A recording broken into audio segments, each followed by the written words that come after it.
pledge allegiance to the flag of the United States of America and to the republic for which it stands, one nation, under God, indivisible, with liberty and justice for all.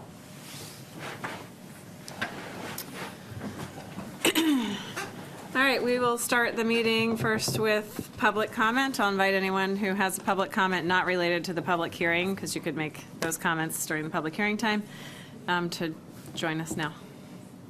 Stanley, 43 Stonecliff Road. With our legislators here, I just wanted to make a comment about the legislative change or the regulatory change that's been proposed for the cable companies and funding for the nonprofit cable stations throughout the United States. That would be a serious impact on many of our communities and their ability to provide the kind of access we have been able to provide with those funds. So I know it's a federal level issue, but certainly our legislators can think about it and put their 2 cents in where appropriate. Thank you. Wonderful. Thank you. Any other public comment?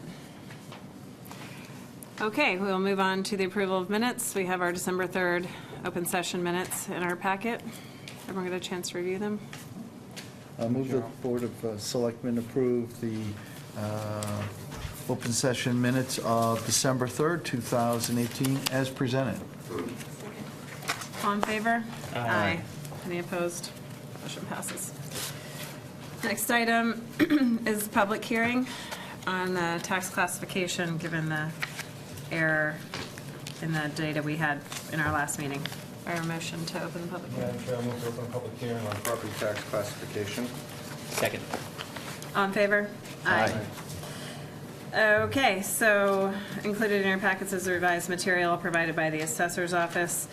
We have Lynn Savage, our finance director, here to give a few comments.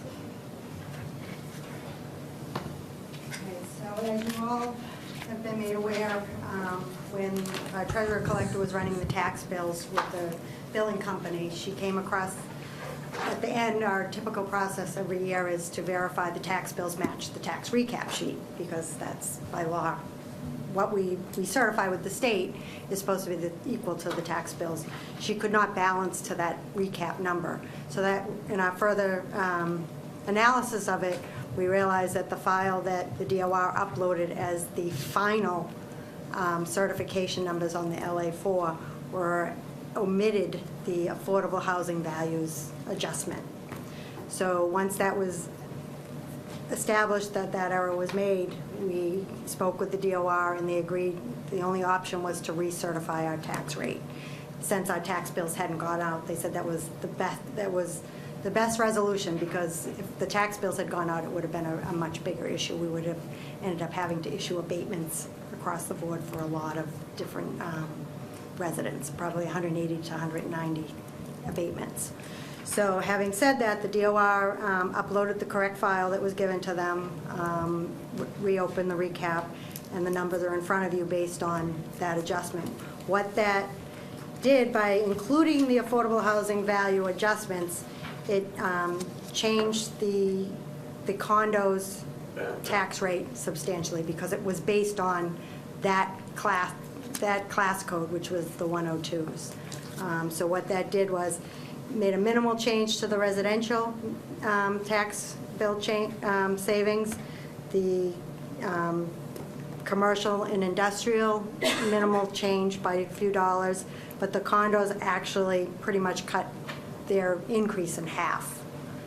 So if we stayed at the 1.36 shift, the condos would have an increase of $183 approximately for their tax bills on an annual basis, where median residential will have a decrease of $318 and the commercial and industrial will be $764 decrease. So that's where that stands. I've also provided you what the shift for 138 and 139 would be, and that would be the decision of the board if they decide to deliberate and change the shift recommendations, because this is the time to do that before we move forward and set the tax rate again. So it's just it's a formality of going through this process, having the public hearing to publicize the error of the omission of those affordable housing values adjustment to the board and to the residents. So just to kind of restate what you just stated. So it wasn't an error coming from our departments, it was more coming from, The files that were given to the DOR. So That were what- given to what- the DOR. What happened this year, which was unique to probably any other year, is that this was a reval year. Yeah. As well as a conversion. We converted from an old System. valuation system to Patriot. So we had three pieces going here, which was data from us, Patriot, going to the DOR. So they're looking into exactly how it happened because this is a unique issue, when you say they, the DOR. okay. Yeah. Yeah, just wanted to be But- sure. but we did have a It's just that we conference have a call. new assessor, and I'm just thinking he must have just went, like, Yeah. so it was not coming from our offices, it it was was coming from A DOR? file that was uploaded, yep. Okay, because Yeah. I just wanted people to be aware of that. Oh, yeah, they should have complete confidence in our staff and everything. Yeah. We've all done the right things, it's just a human error, unfortunately. Yeah, we kind And of we know a caught it. little bit about human errors in this Yeah. town these days now, don't Yeah. we? And so, just to recap what you said. Yeah, With what we set last time, with this corrected data, yes. single-family homes will see A less of a decrease. That's They were correct. going to see a huge decrease, now it's going to be A little bit less. a decrease. By $30. $30 less. Okay, Yes. so still a decrease, but Still a slightly decrease, less. yes. Yeah. Yep. And the condos will not have as much of an increase Correct. as we had thought. That's correct. We had originally thought it was close to $300. Right. Now it's only going to be So an it's a increase much of better 183. scenario for condos Absolutely. than it was last week. Yes, because what happens was when they omitted that adjustment for the affordable housing, the value was a big substantial difference. It was a $22 million value difference. So Right. reducing that value by $22 million, of course, in turn reduces their tax bill. And the commercial rate would see a $22 Less less decrease decrease. than Correct. But if to we your were keeping it point- 1.36. Those decreases are still substantial for single-family and commercial The amount- regardless. Absolutely. Yeah. the amount of reduction, right. Does it maintain the split of 83%, 17%, or was that impacted at all? Yes. Yep. Yep, it does.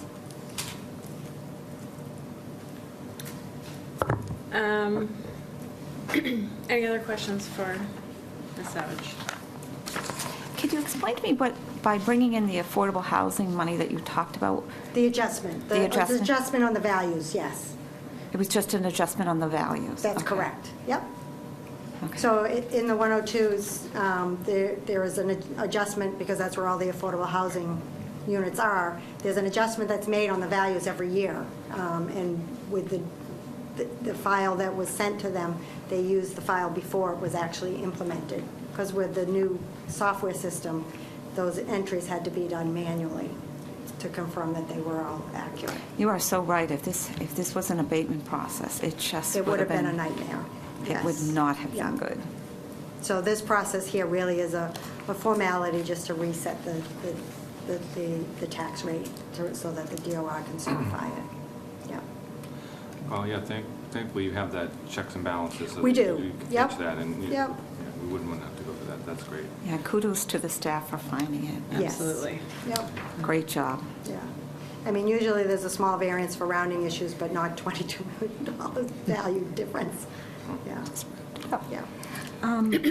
In your opinion, so we did the 136 last time, and you're probably going to say, well, no, this is our decision, but do you see any reason that we might want to consider a different number? I do not have an opinion on that. Okay, all right, good. I Yeah, tried. I mean, I know. I gave you the information as far as what the change would be. It ultimately is up to the board. Just seems it sort of leveled it out a little bit more. You know, the things that we seem to worry about, whether one being paying too much or one being, yeah. Yeah. Any, if we don't have any more questions, I'll open it to the public who, if anyone has a question or a public comment related to this topic. Yeah, those are the signatures. Okay. if there's no more questions or public comment, I guess we can close the hearing, and then would suggest we take out of order the consent item on a vote so that we can go ahead and have our discussion now, if everyone's okay with that. Okay, so Madam Chair, I'll move that we close the public hearing on property tax classification. Second. All in favor? Aye. Okay, so if you all will allow me, I would request that we take the vote to set the property tax classification out of order, just to have our discussion immediately following.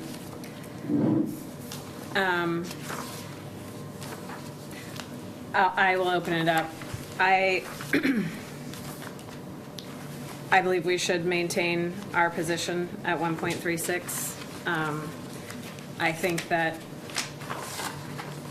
this error, while unfortunate, still results in a decrease for single-family homes, and it's a much better situation for condo owners than we even had last time. So some of the concern around condo owners is assuaged to some extent, by the fact of this new data. And I maintain my position that I had last week, which was, I think we should take this opportunity with the debt going off our books to go back a little bit. I don't think we can't just keep raising the shift every year. And I looked back, actually, since 2010, we've been incrementally increasing the shift every year.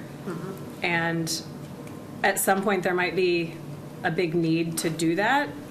I just don't see a big need now. So I guess I'd like to set it back a little bit so that when we do have a need, there's room there, because there's the max. And I mean, we'll hit the max if we just keep going and adding, shifting every year. So I'll throw that out there to start the conversation. I agree with you, Madam Chair, and I think, we went through considerable debate last time and set it at 1.36, thinking, feeling that that was an equitable shift and fair. I think, just following up on what you said, I believe, now we're seeing a decrease in the tax increase to the condos, which is also a plus. So I would agree with you. I would like to stick with the 1.36 as well. Yeah, I would just, if 2 weeks ago, this was the arrangement, this was an opportunity, I think we would have jumped all over it. And so, as you say, sort of the opportunity to kind of have another look and really explain to the public what this is about. I look at it relative to, there was a very extensive article in the Globe this morning about how other communities are facing gargantuan tax increases. This is really a tribute to the way our town is operating, the fact that we've got a process and there's a 5-year projection that we're tuned into, and I think the chair brings up a very good point, which is if we're on this road of automatic increases of this shift, we don't leave ourselves as much runway, as much room in the future. And I think given that we've got significant benefit to a lot of the community, and the incremental impact to the community that doesn't get a benefit has been cushioned, I see no reason other than to stay with the 136.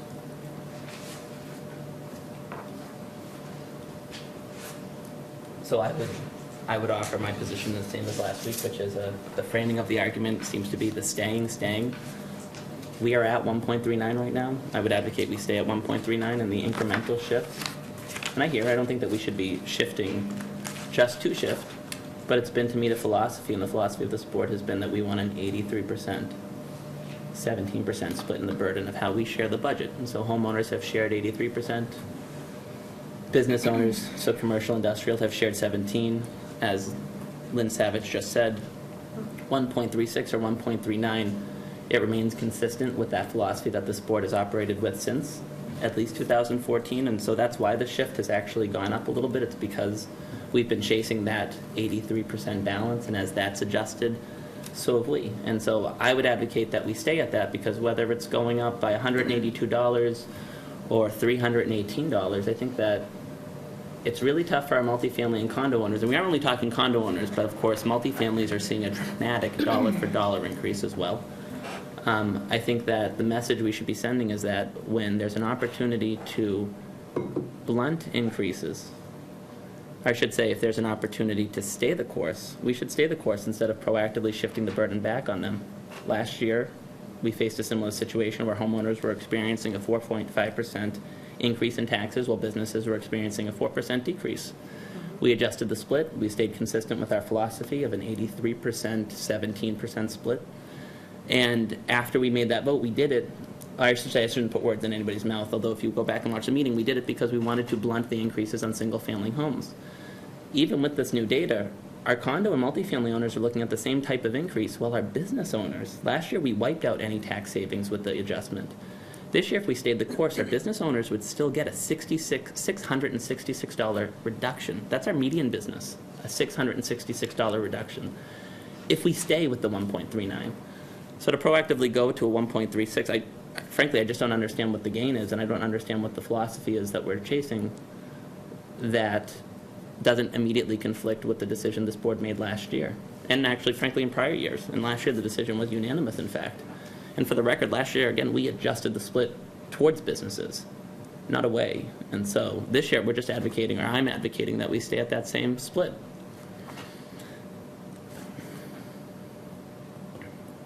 If you move to the 1.39, that changes. If we stay at the Okay. 1.39. From what we originally voted. It'll be only a $15 change on the condos. It would, but as condo owners, so initially, I should say this, there's been a fair amount of public discussion online, and even just speaking with Finance Committee and School Committee members, that I guess I would articulate more, or I would ask for my colleagues to articulate more clearly than what the policy position of the board is, because while I'm hearing that it's not so bad, I just don't understand the sways back and forth. I guess I want to better understand the sways back and It's forth. not a sway back and forth. I don't know that we have a specific policy. I think we look at it year to year. Right. We look at the data year to year, and we make a determination on what we feel. I mean, I agree with you. We have looked at a certain split in the past, but I don't think it's a policy. I don't think we try to shoot for that. I think we look at the data year to year, and we try to make a decision based on what the data is telling us. And this year, the data is saying that we've had some, some debt that's been retired, and we have an opportunity to shift back a little bit and not be too impactful on any one classification of property. I'm going to quote Selectman Smedili, who often says, and I take that advice seriously, do no harm. And we could stick with the 1.39 and still end up seeing everybody who's in line for getting a cut, get a cut, a reduction, a dramatic reduction. I think dramatic is a good word, because when you go back, at no point in the history of the past 5 years has any category seen the type of reductions they're going to see, and that's because of debt coming offline. And to go to 1.36, however small, is still us proactively putting a burden on a subsegment that is already seeing their tax bill go up. But So you're saying that the $15 is doing harm? 1 penny, Chris, is however relative it is. I guess, again, you're advocating us put more of the burden, more of the shift back towards residential, and there's been, and I appreciate the echoing of what happened 2 weeks ago, but we're not articulating any type of policy. Last year, we moved to 1.39. I guess I'd want to understand, why did we move to 1.39 last year? Again, Well, you're... it's difficult, because there's, first and foremost, and I say this every time we go through this, businesses are historically assessed differently than homes. A lot of it's based, depending on the type of business, on income, whereas ours is based on property. And that's the frustrating thing, and that's why I've always supported the shift, because I don't think it's fair. And the residential property owners have, years ago, really took it on the chin, so to speak, and the businesses seem to go down, and that's why we started the shift up.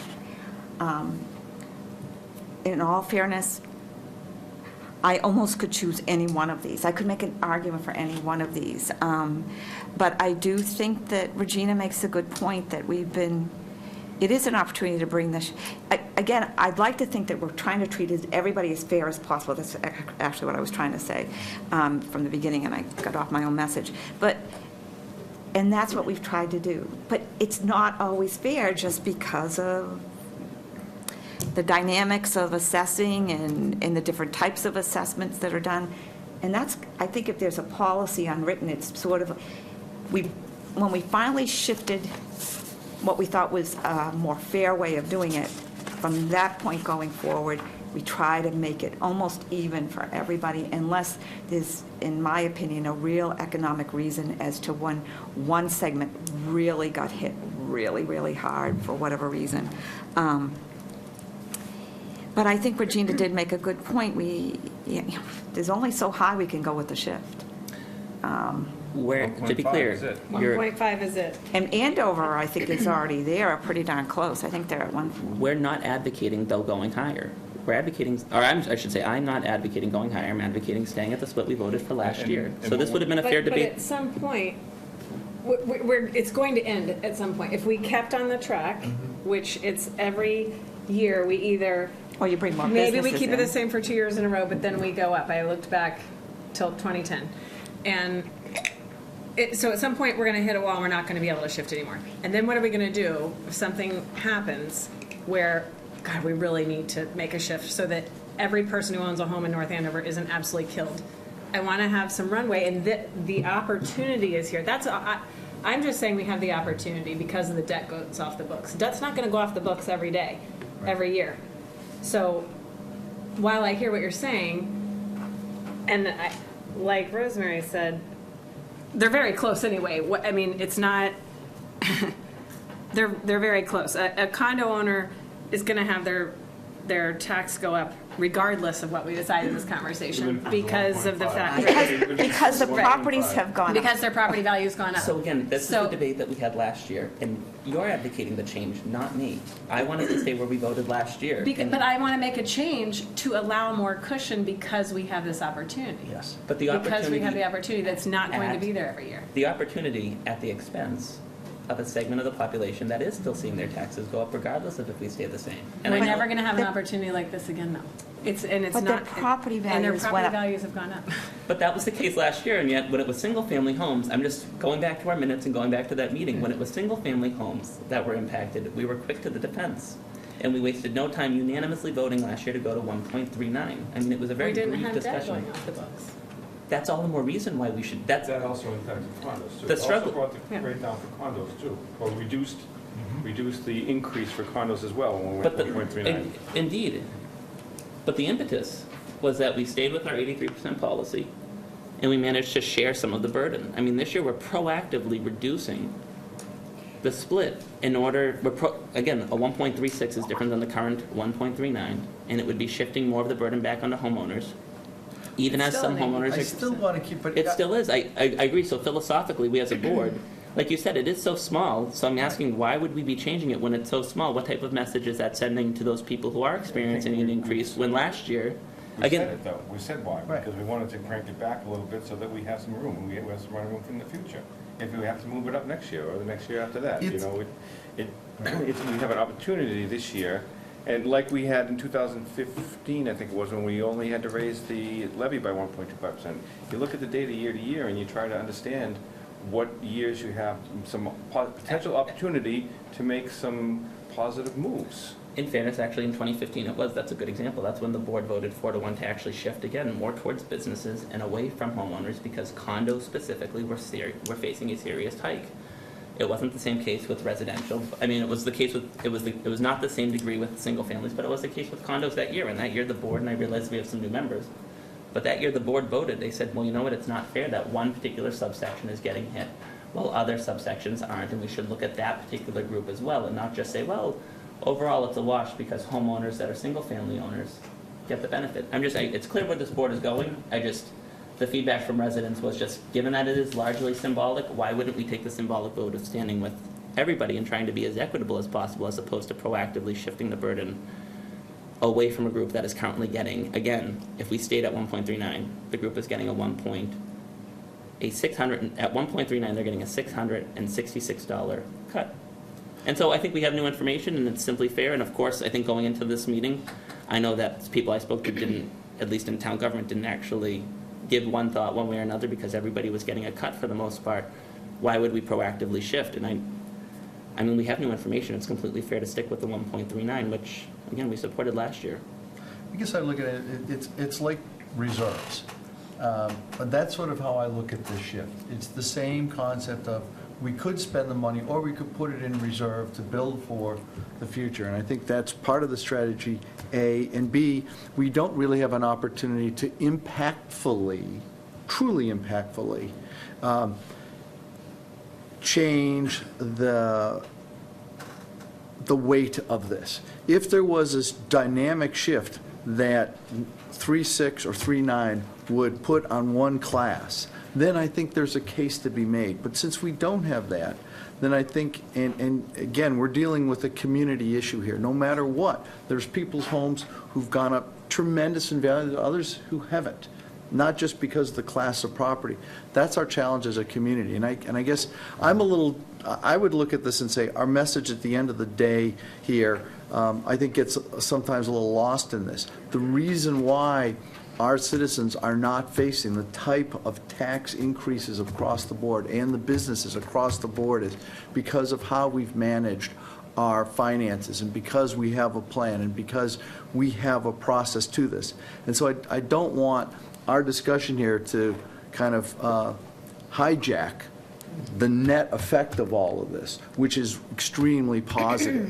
And it's like, I may not like the color of the house or the size of the doorway, but it's a good place to be. And I think that's where we are with this. And that's why I feel, I'd like to move forward and take a vote on this. Make a motion then. I move that the Board of Selectmen adopt the residential factor of 1.36 for the, I'm sorry, the shift of 1.36 The factor. percentage you have to do, the 0.9. 0.9505. You think I'd get it the second time I read it, right? For the purpose of classifying FY 2019 North Andover property taxes. Thank you. I'll second it. Any further discussion? All in favor? Aye. Any opposed? No. Motion passes 4-1. You voted I voted in favor. in favor, yeah, 4-1. I don't ever want to see us going up to the 1.5. Okay, so back to the regular, thank you, Lynn. Thank you, Lynn. Oh, that's right. Yes, right. She's up again later. Next on the agenda is in government reports. We have discussion with our legislators-elect regarding priorities. So I welcome you all to join us. First thing, lower taxes.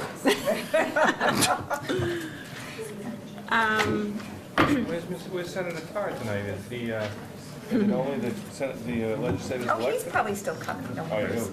You never know. Sorry.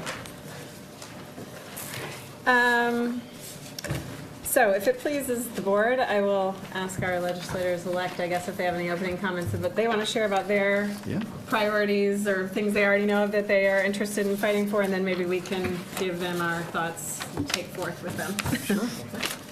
So, I'll let you guys go.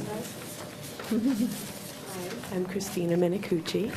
I just want to take a minute to thank everybody for all of your support. North Andover's been wonderful. I'm going to be representing 5 precincts here in North Andover, so I'm super excited. And I'm thankful to everyone, all of you, and everyone in the community that has come out. And I've had an opportunity to sit and talk with some of you, and not every single one of you, but I'm really here to listen tonight. I want to hear what you guys have. I know Columbia Gas, of course, is always at the forefront, especially for downtown North Andover, but I'm here to listen. I want to hear more about what you guys have for priorities, so.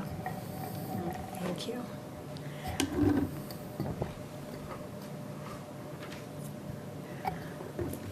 Good evening, Madam Chair and esteemed members of the board. It's a privilege to be here tonight. It's an honor, and I think I speak for the whole team when I say we're truly humbled to have the opportunity to be here in service of the town of North Andover. I am the new senator-elect for a portion of North Andover, precincts 1 through 4, former state representative, the position now being filled by Representative-elect Minicucci. And I am also here to listen. I think that as somebody who's been in the seat for 6 years, if you do have questions for me, is this the time that you want me, Madam Chair, to talk about the different priorities for the next legislative session? Okay. So in conversations, first and foremost, Columbia Gas and the issues and challenges that North Andover, Lawrence, and Andover have all faced, especially on here. I know Selectman Smedley's faced a great deal of challenges, more than most people, so would know most about this. We are in the state legislature looking to have public hearings. We've already had a public hearing on gas infrastructure. However, we look to have another we're looking to have another hearing on Columbia Gas specifically, and on the issues and challenges that the Merrimack Valley in particular has been facing specific to this gas explosion. A lot of progress was made in discussing gas infrastructure across the board in Massachusetts at that recent hearing, but we need a more detailed approach where we are hoping to have fellow legislators join us in the region here to come out to hear from residents to make sure that your concerns and the concerns of residents who have been impacted, who live in the impacted area, have an opportunity to express the challenges they've faced, the issues that arose during this entire process, maybe some of the challenges that some of the residents continue to face.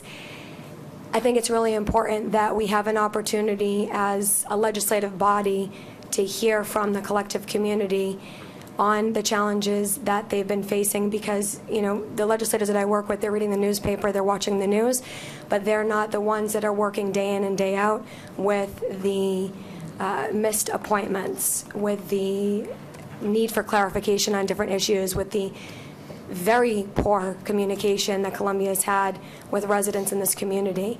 And I'm looking forward to bringing that up as something that I hope to happen within the next month or so. We're trying to push that. I think it was important for all of us to make sure that everybody was safe in their homes, safe and warm in their homes with everything fixed, and that we weren't taking resources away from getting people back in their homes safely, for the most part, before we took this to the state legislature for deliberations. But within the next month, we're hoping to bring some of the legislators here to the district to have that conversation with residents. The governor has proposed a bill which I am in support of. That bill is something that would implement the recommendations of the National Transportation Safety Board, and it is something that recommended that we update the way that plans are implemented, making sure that there's an engineer who oversees everything that the gas company is doing, essentially, that might pose a public safety risk. I commend the governor and his staff for showing leadership on that and making sure to propose that, as most of the local legislators and local elected officials have been very busy with the on-the-ground efforts of assisting residents one-on-one. So that was something that we were happy to see the governor propose. We do look forward to looking at increased regulations. Years ago, the public utilities were deregulated significantly, and I think that that's something that we need to have a discussion about in the legislature this year as we look to improve gas infrastructure across the board, especially here in the Merrimack Valley. And essentially, I'll look forward to your comment moving forward on your opinions and things that you have recommendations on moving forward. Regarding priorities in the upcoming legislative session, I think that the number one thing that we have all been hearing about, whether we're talking to people in public safety, whether we're talking to people in education, whether we're talking to people in transportation, people in healthcare, town government, whatever it might be, people at the senior center, when we talk about budgets being strapped and people being financially strapped across the board, the issue that comes up time and time again is that when people go to get additional funding from their communities, they're hearing back that because of unfunded mandates and because of increased education costs, healthcare, special education, circuit breaker, in the northern part of this district, regional transportation is an issue. Transportation is an issue here as well. I was meeting with police chiefs today, and they told me that, the number one reason that they feel like they're not getting the funding that they need for public safety is because the communities are strapped with trying to cover the education costs that the state should be funding more appropriately. And I couldn't agree more. We need to change the state's education funding formula and help with those unfunded mandates that you have been bearing the brunt of for many years. This past legislative session, the Education Committee, which I serve on, reported out the Foundation Budget Review Commission's recommendation updating the very outdated foundation formula for public schools regarding Chapter 70 funding that comes back to you, regarding special education circuit breaker and regional transportation issues. The bill updated a bill that hasn't really been updated since 1993. That's 25 years that we have not appropriately updated the foundation formula for public schools. The bill made it past the Senate. A version was passed in the House as well. At the end of the day, when the House and the Senate came together, there were some differences in opinion on what version should pass, and the bill did not make it to the governor's desk, unfortunately. Some of the challenges were in regards to what districts would see more funding, because the whole goal of the foundation budget review was to show where there are inequities and where we need to do a better job of funding school districts. Some communities thought that they were going to get a little bit less than others regarding, in particular, English language learners issues, special education reimbursements, and then the low-income districts had expressed that they had some issues pertaining to their level of reimbursement in comparison with other municipalities that weren't necessarily gateway cities or gateway communities, and there were some challenges there that needed to be addressed. So those issues were raised at the end of the session.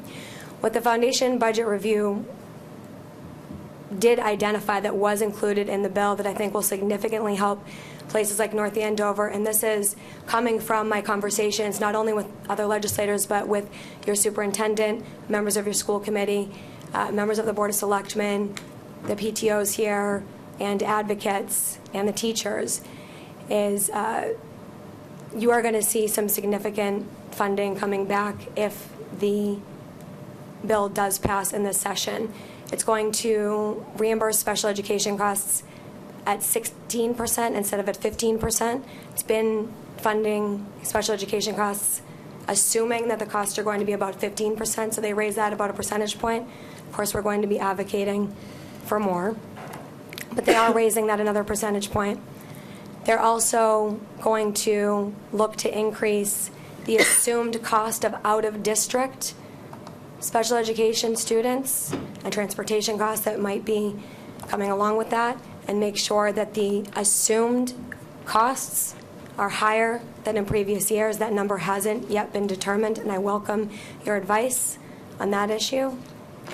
It also looks to reevaluate the pension and healthcare issues regarding GIC, where some communities have been doing okay with GIC, other communities have been having challenges. There are different levels of healthcare across the board, and healthcare costs have been assumed at a much lower rate than what the actual reality is. All in all, the Foundation Budget Review Commission, the FBRC, had expressed to the legislature in 2015, a few years back, that we in the state are actually underfunding the actual costs of education anywhere between $1 to $2 billion annually. State budget's a little over $41 billion. That's a significant amount of money that we need to invest in education according to the FBRC. And you can see where their challenges come from regarding revenue that's already coming in and where it is already being appropriated, and trying to identify those spots and reallocate that money to our public schools where it's needed most. So that's one of the biggest challenges that I think that we're going to be facing in the upcoming legislative session. I think when we talk about public safety funding, we did just put a significant amount towards police training, and we increased local aid in that area. significantly for North Andover and across the board in Massachusetts. But a lot of the reasons why we're not seeing the increases in things like unrestricted local aid for our municipalities is because of this education funding issue that really needs to be revamped as soon as possible when we go back to the drawing board on January 2nd. Along with that, I have a lot of other issues that we are going to be working on, but I do want to make sure that my colleagues have an opportunity to speak, and I do want to make sure that you also have an opportunity to ask us questions so that we can make sure that we are Maybe working ask together. questions now related to this topic, or do you want us to wait? Well, let's hear Ms. Sure, Tran. Nugent's comments, and then we'll go. Hi, I'm Tron Nguyen, Representative-elect with 18th Essex, which includes precincts 6, 7, and 8 of North Andover. Thanks so much for having me here, and I look forward to working with you as well as with my colleagues. I can't agree more with the Senator-elect, and also the Representative-elect regarding Columbia Gas, but just to add to what they've brought up, I'm very much concerned about Columbia Gas passing the costs on to ratepayers, and I'm looking to work with my colleagues to address that issue to make sure that that doesn't happen. But on top of that, I'm excited to collaborate and work with the delegation here to address the issues that we care about, and that includes working on environmental issues. We have the Merrimack Valley situation that we need to look into, and also on top of that, the opioid crisis. And in terms of education, this is certainly a priority of mine, and I want to make sure that you know that I'll be a partner, and I plan to be here very often, and I look forward to seeing you more. Great. Thank you all for your comments. I was thinking we would just go along then and ask our questions and give our priorities. So since you had some questions top of mind, why don't we start with you? This is for Representative Senator-elect DiZoglio, so you get the double title. So are they still keeping within the formula? They might have removed this before, so correct me, where they would take a community, and then they draw a circle, and then they would look at what the average income, not just in education, in everything. In North Andover, we got slammed. In years past, they actually included parts of southern New Hampshire. So the thing that I felt as though that is so unfair for the simple reason that, so if you're a teacher in North Andover, you should get paid less because there are other communities near you who don't make the same kind of money. Yet you can just drive your car to a community that pays more.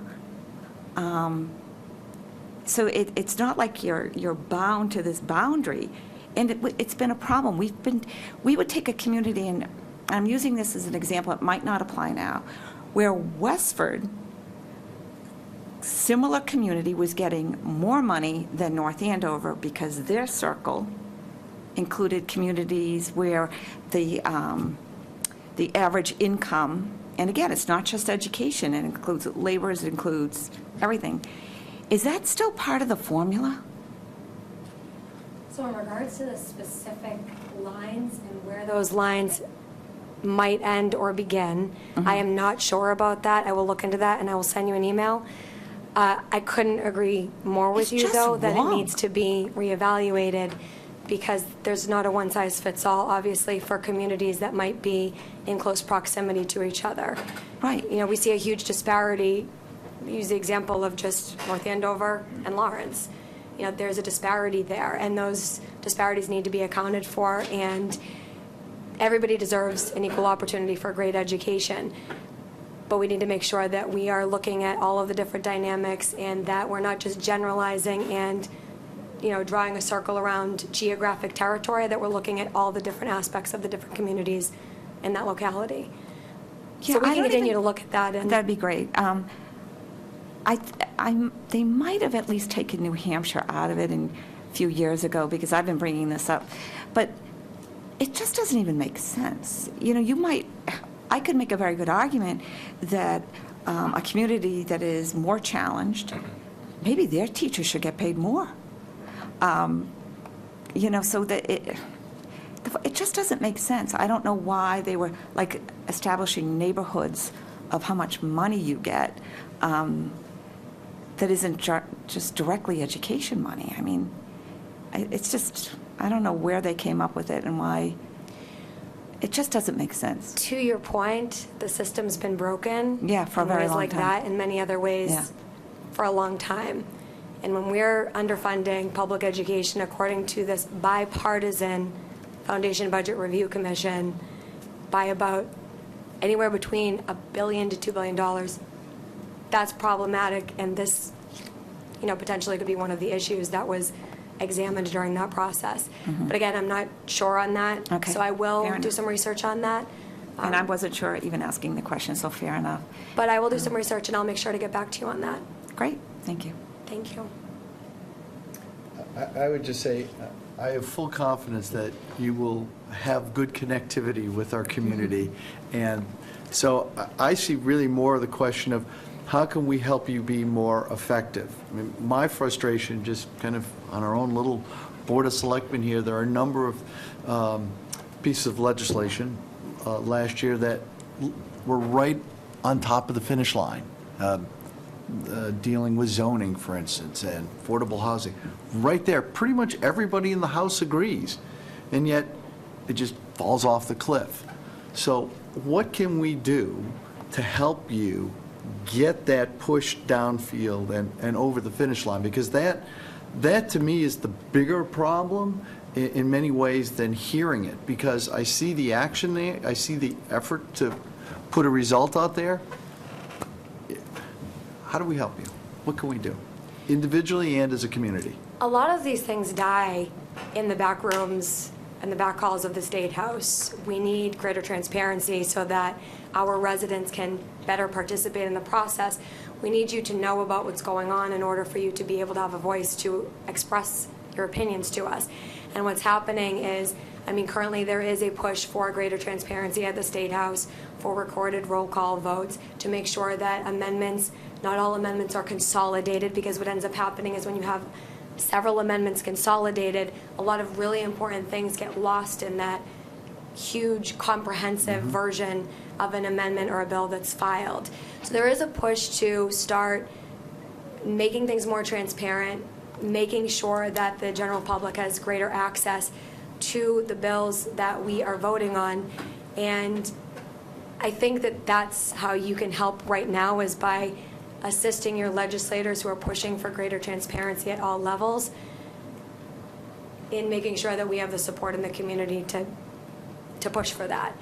I know that at this table right now, everybody here is going to be pushing for greater transparency at the State House and to make sure that you have access to the information you need to be able to express your opinions. That's not something that's a shared viewpoint across the board. So I think that transparency in general is something that really needs to be a focus of this legislative session in order to make sure that things aren't just dying and nobody knows why. And there's really not a good enough explanation. That's just unacceptable. Isn't that a leadership position, though? They send it off to committee, and that's like, well, that's done. Should they be allowed to do that? Should they be allowed to just let it die? So I in haven't committee? been in the Senate yet, but I can speak to my experience in the House, and my experience in the House was this. Leadership is very top-heavy, and a lot of the decisions get made with a couple of people who happen to be in higher-up leadership roles. Things don't really get discussed with new rank-and-file members of the House of Representatives, and therefore, when things end up coming to the floor, it's a little bit too late for residents who live in representatives' communities to be able to hear about the things that we're voting on. And if it passes or doesn't pass or dies in the process randomly, by the time the representatives themselves know about it, it's too late. So the inside structure, I know in the House of Representatives, needs significant change when it comes to that issue, that top-heavy style of leadership. I haven't been in the state Senate yet, but I look forward to making sure that we're also carrying that issue forward in the state Senate, making sure that that's a top priority there as well.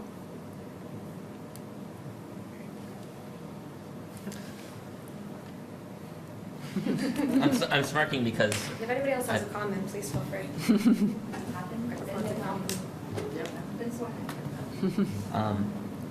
I think if there was one piece of legislation that is worth pushing that would benefit North Andover, and I know that we as individuals have a lot of legislation that we care about and issues we care about just the same way every voter you represent does.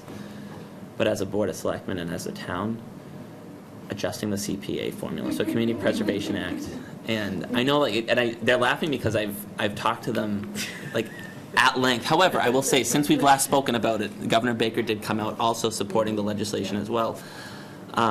But one of the more frustrating things, especially I guess for Rep-elect Wynn and Rep-elect Minicucci, is that 108 legislators, there are 200 legislators, 108 sponsored this legislation in the last session, and it still failed. And part of the reason why Rep-elects are here. Give us like a brief summary of the legislation. So I get super into it. But so North Andover was the second community to adopt the Community Preservation Act, and when we adopted it, a 3% surcharge was placed on all property owners in the form of a tax, and the state was supposed to match it dollar for dollar. And in turn, we've used that money, the money we raise locally and then the dollar match. We've used that over the past 18 years to do a lot of neat things. Most recently, it's the reason why we're redoing all the playgrounds in town. It's why we're doing the Fields project up by the middle school. But over the past 18 years, that dollar for dollar match has decreased, and it's decreased because as more communities saw the benefit, because what other program can you get a dollar for dollar match for when taxpayers pay in? Can't get it in the stock market. No, but even as the years have gone by, it was funded. The match was funded through a $20 filing fee that people pay at the Registry of Deeds when they purchase property. And as more communities adopted it, that pot of money that provided the match dwindled, and so what used to be $1 slowly went down, and then this year, Boston adopted it, which of course is a pretty large municipality and one that sucks even more money out of it. But even up until this point, the meager match was backfilled with $10 million in state general fund revenue. And so I would just ask if our legislators wouldn't mind being as loud as you possibly can in advocating for this bill, because we always talk about local aid. We need more money. This is an actual example where you can give us more money that I think we've proven that we spend responsibly. And I mean, it's not just open space, it's historic preservation, it's affordable housing. I mean, there are a lot of great examples that we've been able to do locally, and it's because your predecessors and Representative Ugly have been partners with us. And so I'd love to see that match go back up to 50%. I'd love to see that general fund revenue that's backfilling that pot freed up. And so there's a pretty basic piece of legislation that was put forward at the beginning of last session. However, when we met with the delegation last time, it was after the filing deadline had closed. So that's why we have the reps and senators elect here, because, I mean, it's like the second week in January that you have to file. So is it an act to sustain community preservation revenue? So there are 3 different bills, but they all do the same thing. It would Okay. peg the filing fee to an amount that would allow the match to be at least 50%. And so right now I think it's at 17%, now that Boston has joined. And so this is, I'd love to see it go back up to $1, but I won't be greedy, because, I mean, again, I think every dollar counts. It's allowed us to actually look at things and be ambitious. So again, you see all of our great new playgrounds in North Andover. That's a great example. You see the new siding at the the Veterans Housing by Grogan's. That's because of CPA money. Stevens Corner, so the greenery, if you guys remember what that looked like behind the old police station, that was abandoned, and Neighbors of Affordable Housing was able to leverage Community Preservation Act funds and renovate that, and now not only create affordable housing for people in North Andover, but also take what was an unoccupied, falling down building and put it to good use. So it allows us to be aspirational locally, and it's not us just saying to give us more money. Like, there's an actual plan. So thank you. If I'm following you correctly, so you're saying that this is what they've allowed it, the allotment was, but then they dipped into it and didn't give us the full amount. Actually, it's the opposite. So And then they backfilled. Yes, they backfilled. So they didn't rate it. It's just as more communities wanted a piece of the pie, everybody's piece had to be smaller.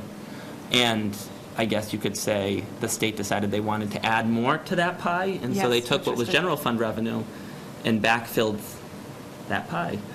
You wouldn't need to backfill it now, so that frees up that money for other programs, or you can return it to the taxpayers. I mean, I know that there are other programs that we ask you for, but this is a really easy way where you can set it and forget it, and we continue to get the money locally. And other communities, if they want to sign on, they don't have to sign on worrying if they can't keep their promise to voters about what the match would be. And And so it's House Bill, if that's helpful. So there are 3 different bills, but the one that had 108 sponsors was House Bill number 2615. But the final legislation, which came out of the Revenue Committee, was House Bill 3662. So if you can find whatever looks So, like yeah, so- House 3662. So Rep. Kulik and Rep. Honan filed that bill, and I'm not sure if there was a Senate version of that bill. Who filed the Senate version? Senator Cream. Okay, that- so Senator Cream is still in office, so I know on the Senate side, and Representative Honan is still in office, Rep. Kulik retired this year, but, you know, I'm happy to sign on to Senator Cream's bill and co-sponsor that, if that is the request.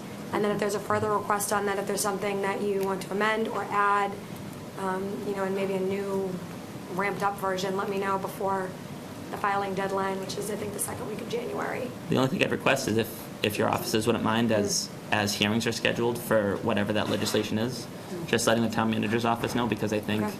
if there was an opportunity for some For of you us to come go in and and... to testify, okay. Yeah, and it at the very least provide support, or, I mean, you decide how you want to use that's most effective, that helps get this passed. I mean, I would defer to you guys, but You can submit testimonies to them in place of coming in, but yeah, that would be helpful. Just interject, that, you know, this intersects with some of the other issues we've talked about here, which there isn't really any indexing. I mean, that was the problem, if you think about the Chapter 70 and the SPED and so forth, which is a bucket of money was set out, and since that wasn't indexed to the cost or the reality of the expense, you're stuck with your revenue based in the past, but your opportunity and your expenses of today. And that theme, you know, you really tie into that when you're talking about the foundation budget. It's the same thing, which is you really need to look at these formulas and take into account of reality today. And you look at that fee and say, that's based upon a fee that hasn't changed in 20 years, maybe, something like that. That's not unreasonable. You know, people, I think, would expect that the cost of eggs are going to be different today than they were 20 years ago. And you're really talking about the same sort of thing. So I guess in terms of trying to pull together the theme there, you can kind of see this. And I hope that's some of the practical communication that goes there beyond all the kind of mechanics that you've got to do behind the scenes. Because that's the reality of it, right? That's why we have to face as a community, we have to pay for that indexing plus, because the state has chosen to just draw that line and based on that. I'm sorry. And these all go to quality of life issues for all different types of people and ages and things that they come to enjoy and expect from their government, whether it be affordable housing or whether it be historical preservation of a property, open space. I mean, you know, that's what people see. They see those quality of life issues. So I agree. I do think at one point years ago that they did not give the full amount that they were having budget problems. That's why I brought that up, but maybe. well, they aren't. That's the point. They aren't giving us the full amount. They promised us $1 for $1. We're not. We're getting a fifth of that right now.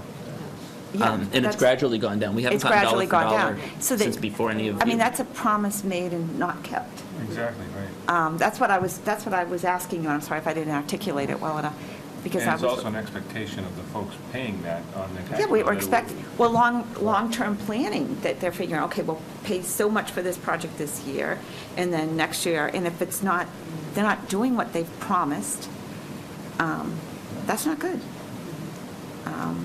But I think this town, because we did join so early on, we have benefited greatly for things that we probably would not be able. The building that we're in, part of the money was used for this building. The affordable housing piece. I mean, nothing is better than open space and allowing people, no matter what their economic background is, that they can go hiking or whatever.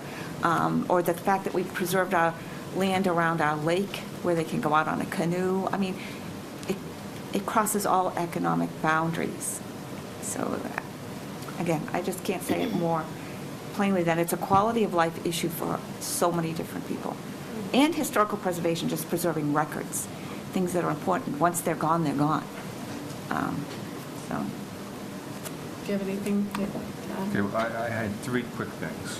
Okay, so first of all, I want to commend Senator-elect Luzaglio for your efforts during the whole Columbia Gas disaster. You were there the very first night it happened, and you've been accessible and helping people throughout it. So thank you for that. That's been amazing. And dovetailing into that, so I tried to figure out how to say this without sounding corny, but how do you keep the heat on Columbia Gas for the spring? And then I said heat wouldn't be a good word, so maybe the pressure, but that's not a good word either. But you get my point. How do we keep Columbia Gas, on their toes, right? I guess that would be one of my asks is, I think the plan was that they would come back in the spring to replace some of these appliances. Do they really need to come back in the spring? Can they start doing it now that things have been, that most of the relights are done? Why do they need to wait till the spring? Can they start getting people back up and whole again? People get their heat, they get their hot water, but they're still using appliances that were either damaged or not replaced yet. So, can we keep that, hold them to that and get them to do it sooner than the spring? That's that one. So I don't know. Do you want to answer that one, Art? Yeah, go ahead. No, you can answer that one. Okay, well, so in my experience and in many of your experiences, putting pressure on Columbia Gas has not worked many times because there's a communication breakdown. The gas company has not been on the same page within their own organization. One person in leadership over there hasn't been on the same page as somebody else in leadership over there. They haven't been communicating, and then there's a communication breakdown from the top all the way down to the on-the-ground workers who are putting in their very best efforts to make sure that everybody is back in their homes. We are going to keep up the pressure nonetheless. Can't think of a better word right now than pressure, but we're going to keep up the pressure nonetheless and make sure that we are continually writing letters just as we did within the first couple of weeks of this happening. The legislative delegation, along with many of you who signed on, we sent a letter to Columbia Gas. We CC'd the governor. We let them know these are the issues that are happening and we need change. It took them some time to respond to that, but they did end up responding eventually. I don't think that they responded to the level that they needed to respond, but they did have a response. I think that moving forward, the question about trying to make sure that they get things done very quickly is going to require making sure that everybody is communicating. Right now, that's still not happening. We do have conference calls with Columbia, we have conference calls with MEMA, and we have conference calls with legislators and their staff, and then our federal partners and the governor's office. However, things will happen where, big announcements will be being made, and a lot of us aren't notified, or people who are on the ground level aren't notified. They can't communicate those things, so they can't respond back to the people making those announcements to make sure that the announcements that are being made about progress that's being made or about plans that are being made are actually things that need to be done. There are a lot of conversations going on behind the scenes that don't include any of us, and we get told about these plans after they've already been made. I can't tell you how many times as a legislator, as a representative for a very large portion of the impacted area, both Lawrence and North Andover I represent, that I have found out about significant changes to things that are going on through the television or through residents calling me, asking me why those changes were made. We can't make sure that we're actively representing the needs of the people in our community who have been impacted if we're not in those conversations, and those conversations are being had by a few select people who were chosen and handpicked to be part of that process, many of whom are not speaking to the residents that all of us are speaking to on a daily, and sometimes, depending on the day, hourly basis. I know a lot of you are part of the Facebook group, and you get tagged in tweets, you get phone calls. I know Lori and Town Manager Mailer's office has been getting a tremendous amount of phone calls this entire time, and they've been doing a great job with the very little resources that they have. But in order for us to make sure that we are able to continue to put the pressure on Columbia Gas, and in order for us to make sure that they're responding to us in an appropriate time frame, we need to continue to put the pressure on them to simply keep us involved in those conversations that they're having behind those closed doors, in those closed-door meetings where they're coming up with the decisions and then just informing the rest of us. And we have to go back to them and say, what you just did was a very nice, gesture, but this is the impact that it had on all of the residents. The people that you told you were going to get to their house within 70 hours, you've now taken over a week to get there. The whole idea of saying that you're going to be at somebody's house the next day, having them take a day off of work, and then they get a no-call, no-show, and they've taken a day off of work, and they're a low-income family, or they're not a low-income family, but they just were inconvenienced and had to rearrange their entire work schedule and family schedule. Those things shouldn't be happening, but they've been happening because we continue not to be part of that at-the-top conversation. And that's something that I am going to be pushing for, in particular, moving forward, and something that I plan to be addressing on when we go to testify before the Telecommunications and Energy and Utilities Committee when they have the public hearing on Columbia Gas. And I invite you to join me as I make these phone calls, as we write these letters, and as we testify before these committees. And any resident who's sitting at home, also, if you would like to be part of that, please contact me, because we do need to stick together as a team here.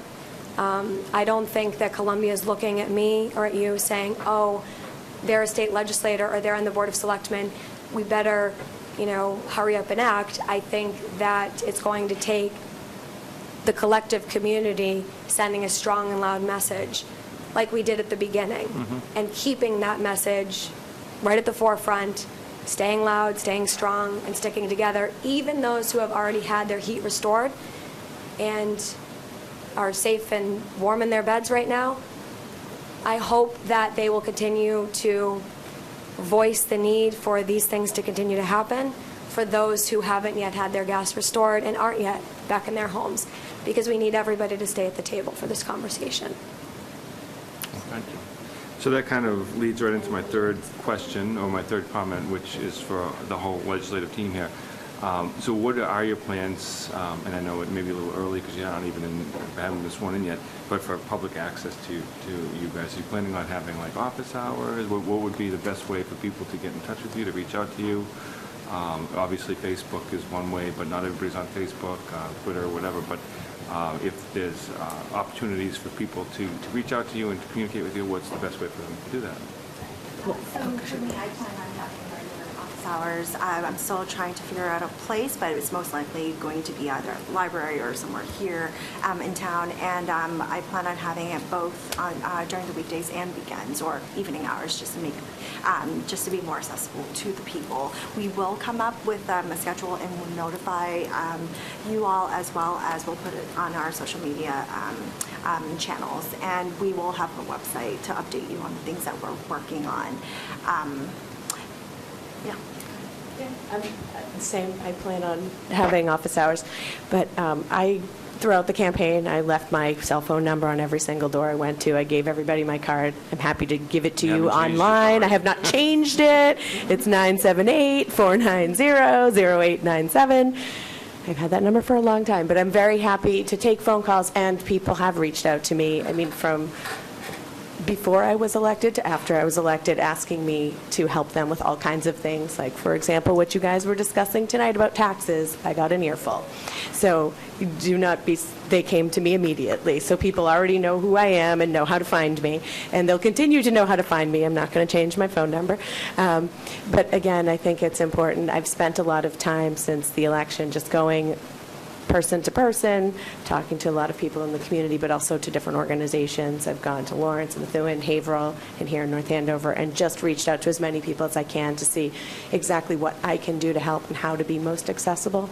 Because so much of what this job is really interfacing with the community. I mean, as you mentioned, things are moving, and they fall off the cliff. And so there is that piece that's always going, but so much of the job is really just talking to people in the community and helping them with their problems, helping them get connected with the resources they need.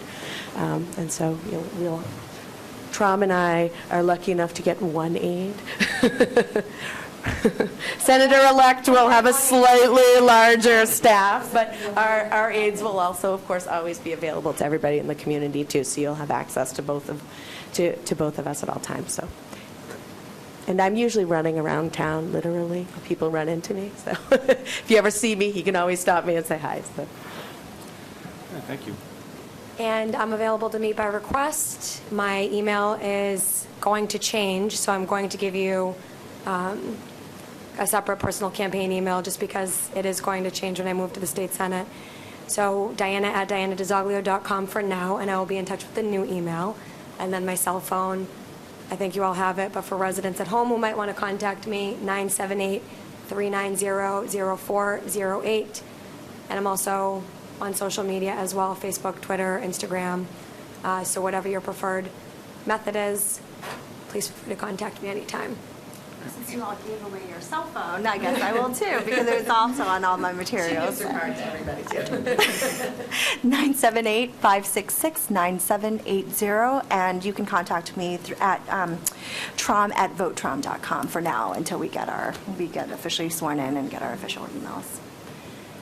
Okay, I'll go last and highlight some of my priorities. I was very happy to hear Senator-elect DiZaglio talk about the foundation budget. I think my number one priority would be getting the foundation budget updated. Obviously, all municipalities have a huge portion of their budget go to education, so as much help as we can get from the state in education is absolutely a priority for me. I would echo Selectman DeCalagero's comments about the CPA funds. I think we've done amazing things with the funds so far and would love to see that pool of money be what we had hoped, I guess, and expected it to be. Obviously, I'm very excited about the Fields project that we're going to be doing, and if we can do projects like that, that's what more can we ask for, really? So I think that would be great. I would like to echo what we heard in public comment from Mr. Limpert around the FCC ruling proposed change. Obviously, that is at the federal level, but anything that you can do as a state voice to oppose the change to that funding or limit the change such that it doesn't adversely impact to such a huge extent our funding for CAM. Would it help, Madam Chair, if the legislative delegation drafted a letter to our congressional delegation locally advocating for the town's position on That this, would be very essentially? appreciated, Okay. yes. Okay. Absolutely, thank you. And then my last item was of course about Columbia Gas as well. A couple of things maybe that weren't already mentioned. I won't repeat what obviously you guys have already all said. One item is, I know our town manager is obviously doing this, but all help we can get to ensure that the town is fully, reimbursed for the impact to our town. I know Grogan's Field has been discussed, and the road repairs have been discussed, but my concern is that the road repair funding will not be what we hope it to be, or at least they will try and come back with some amount that's not what we would want. So I would ask for your support in making sure that we get proper compensation to get our roads back the way they were, and sidewalks as well, to make sure that that is restored. In addition, from the gas disaster point of view, I did a little bit of research and looking at, what is the state of the rest of the infrastructure underneath our roads around the rest of North Andover, and had a very hard time finding it, and found that I guess this is information that's kept, what our infrastructure is under our roads isn't really publicly available to a large extent, maybe because of security concerns, right? So I get that, but I'm concerned. How do we know that another disaster is going to happen in another part of town? And maybe it's not because of a, work order that wasn't properly executed, but just because it's old infrastructure or I don't know. So I was very excited to see the news about the bill that the governor has proposed that Senator-elect DiZaglio mentioned. I think that's a great first step. So I don't have specific asks, but I want to put it out there that I think that's a priority, to make sure we do what we can to understand what's the current risk in the other parts of town and put proper, regulation or controls in place to minimize the chance of such a disaster happening elsewhere. If I may interject for a second, to your point about, we were talking about communication, and I think it's going to be a while before we get back to normalcy in any way. But in terms of going forward, I think it's also important to make sure that they're in communication with towns when they're doing repair and maintenance, so that you don't pave the roads and then they rip everything up. And I think that is part of trying to figure out new regulations to put in place to make sure that they do communicate these things and do the upkeep necessary, but also don't waste towns' money. Right. Yeah, I think that gets to the transparency point that has been mentioned a few times. I feel like increased transparency in lots of areas would benefit us all. So that's an example of one area. We're going to say something else. Sort of in tandem with talking about making the town whole. And one of the things that I've really focused on the past couple of weeks is working with the Lawrence Partnership and in Lawrence, who's been helping to sort of dole out all of that money that's going to businesses, and working with them, figuring out how do we make sure our businesses stay whole, because I truly believe that we're going to feel aftershocks for the next 6 months to a year in the business community, and the impact that businesses being closed is we're going to see it coming up 6 months from now. And I've been saying this almost like a broken record, but I think that these little stimulus packages that we've been doing to help businesses, it's going to keep them afloat, and it might seem like they're doing okay, but I think the long-term impact is going to be greater than we can really anticipate right now. And so trying to figure out what we can do as a community, as a business community, finding people in the business community that have the experience, that maybe weren't impact, that have the time and the experience, sort of mentor some of these small businesses. Most of them are very small. Some of them are sole proprietor. Those people are not being reimbursed for their time. They don't get to call themselves a consultant and a sole proprietor and get reimbursement. Their time that they have to sit around waiting for 72 hours, which becomes a week, that time is just flushed down the toilet for them. And so they are really doing two jobs, and they're not being reimbursed, and that is going to catch up with all of these people. So trying to figure out what we can do, whether it's other small business owners or who can support the business community. And then sort of unrelated to that, but back to Chapter 70, I mean, I want you to feel very comfortable knowing that the three of us are really strong education advocates. We are all here. One of the main reasons why we're all sitting here, that is because of that. We all sat on a panel just a week ago, an educational justice panel, talking about Chapter 70 funding and our positions and how we can be better advocates at the state level to make sure that it doesn't die on the vine again, and that we are able to get the funding that we need and make sure that we are taking care of special ed and English language learners and all the other things that have changed in education since 1993-95. A lot has changed since then, so making sure that we're able to properly fund all of our schools. So the same request that was made around CBC, if you let us know too, let me know if there's something that I can specifically do to help you as you get moving on that discussion again. I'm happy to lend whatever help I can with my voice. And with that, I would like to thank you all for coming tonight. I know you have not even been sworn in your new offices, but obviously, given the short window to sign on to bills, I wanted to make sure that we gave you ample notice, at least as what we're thinking about, and can give you some of our thoughts going in. And we would love to have you back once it's once it's underway for an update. Just one more thing, Madam Chair, thank you. I would just request that if you do have different bills that you're looking at that maybe didn't come to mind tonight with all of the things that you have on your plate for this evening, just please reach out to us and make sure that we know. If it's something that you'd like for us to file that hasn't been filed before, but that you're just thinking to yourself, this is an idea that I have that I want my legislative delegation to consider as they move forward. We have until about the second week in January to file legislation and have it get a timely hearing. We can file legislation after the second week of January, but it's not guaranteed to get a timely hearing and have an opportunity to possibly pass. And then I look forward to maybe possibly coming back before the budget or hearing from you before then. That's in April, so hopefully we'll be talking at some point before then. Absolutely. We'll have you back. Thank you for having us. Thank you. Thanks for having us. Okay. Next item on our agenda, the recommended capital improvement plan for FY20 to FY24. We have Ms. Savage again to give us an update.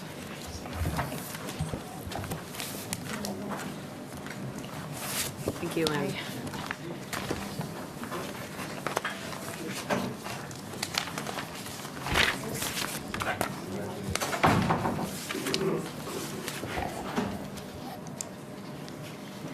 Hi, okay, so I'm here on behalf of the town manager to present the capital improvement plan for FY20 to FY24.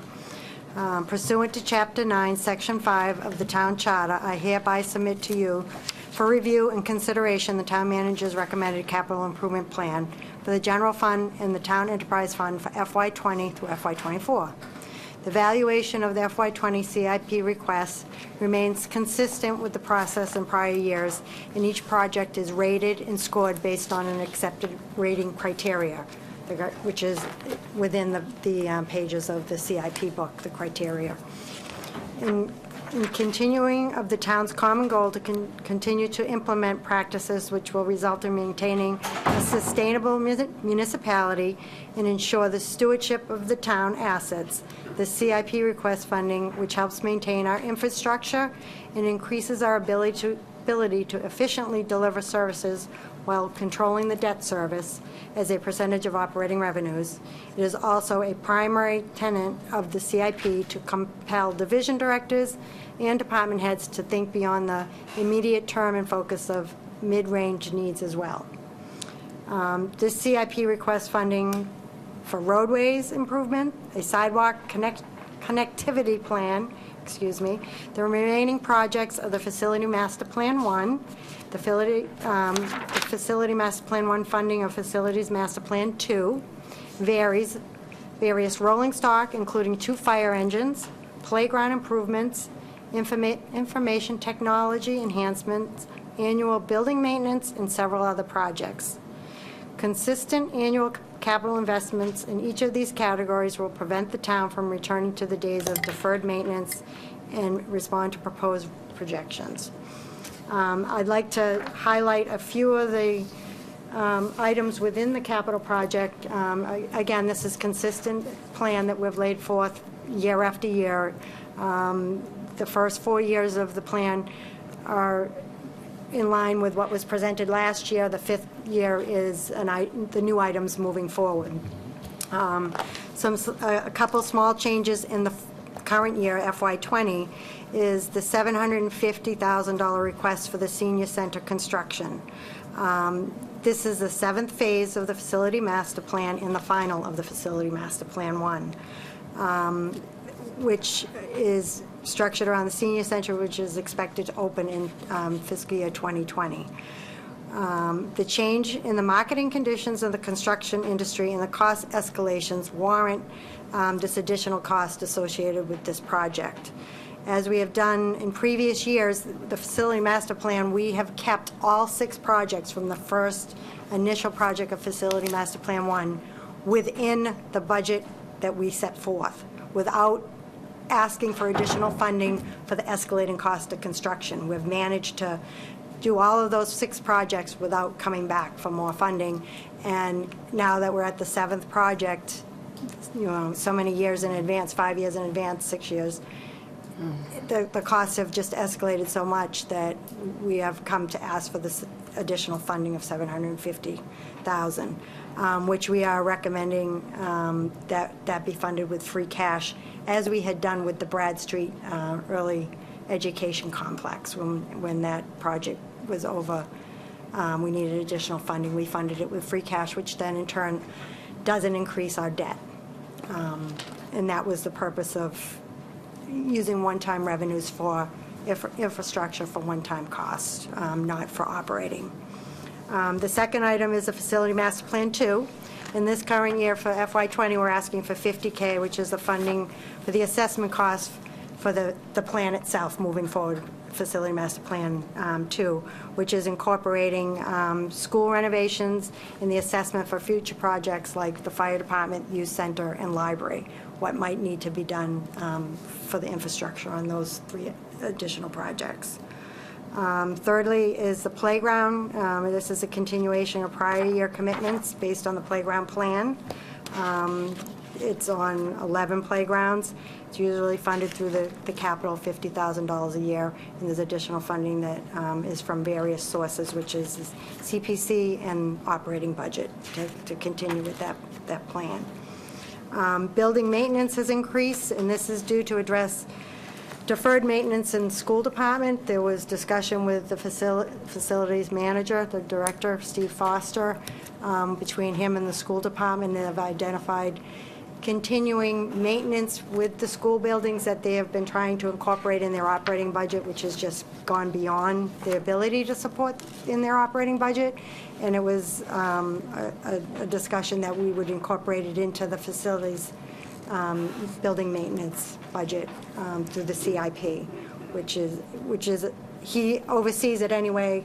He'll maintain it, and it will relieve a little bit of pressure on that side for the school department, and the work will get done and completed because the funding will be there. The next is a new project that was added to the CIP for FY20, which is a roof replacement. This is added to the 5-year plan and addresses the repairs and replacement of roofs within the public buildings. This came about with additional knowledge with the facilities director of the buildings and the structure of the buildings and continued maintenance and deferred costs by building in an annual cost to help replace and repair roofs as needed. This project for the first year is going to be taking care of 2 major roof replacements, which are outlined in the 5-year plan. Roadways, which is a continued ongoing roadway capital project, which is funded every year based on a roadway plan that Jim Stanford maintains and operates. And the last and final that I'd like to highlight is the sidewalks. Historically, we only budget $75,000 a year for the sidewalks. We have increased this substantially over the 5-year period. In the first 2 years, we're increasing it by $175K. The third and the fourth year, it's $275, and in the 5th year, it's $425.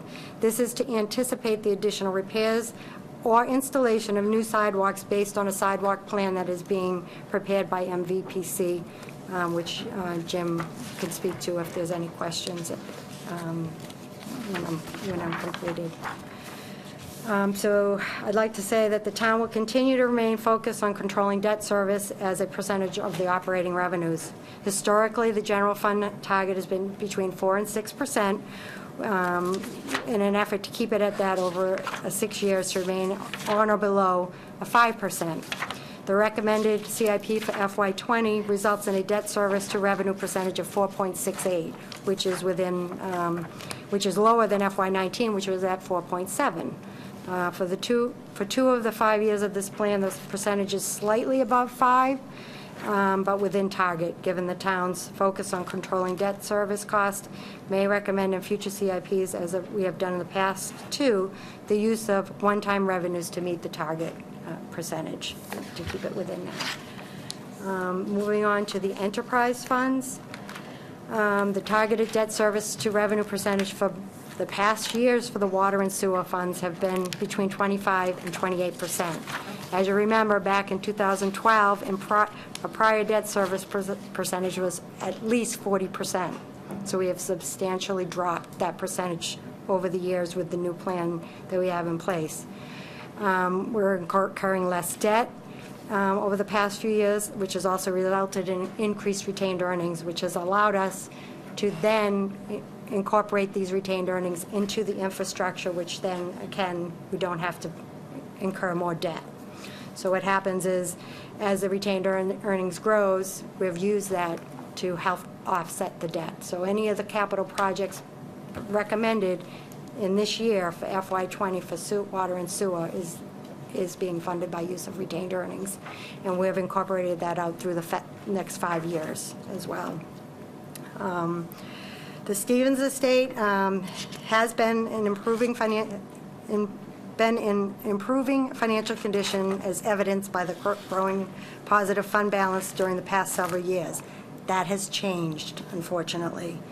As the revenues have leveled off in the past years and expenses have increased during the same period, the use of fund balance, which is retained earnings, to cover the cost of the CIP projects has resulted in a declining fund balance. As a result, we're recommending in FY20 has been reduced to only $50,000, which is $75,000 less than last year's assumptions.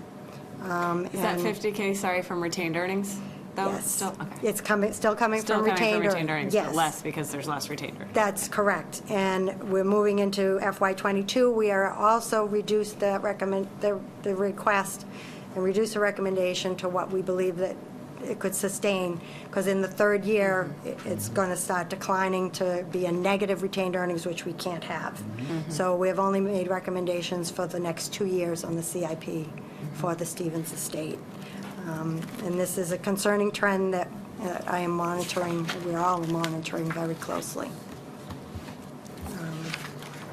So I don't know if you have any questions.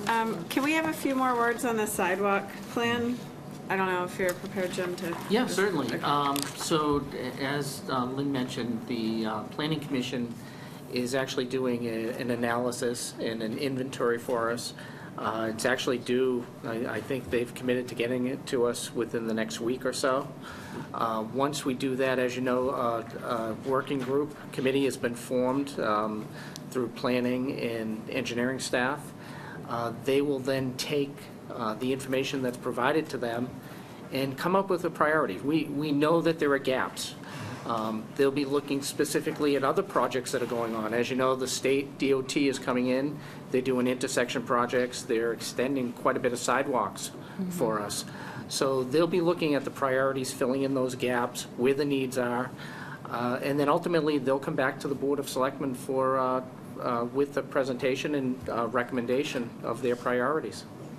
We know that the funding is going to ramp up, as Lynn mentioned, because we know that there's more need, and it is a priority. It's one of the major goals that you set and the town manager has followed up with. Great. And when do we expect that plan will be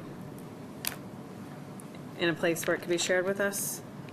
Well, I think Give an idea. it's really key getting the information. Right. And I haven't seen the updated time frame, but we know it is certainly a priority.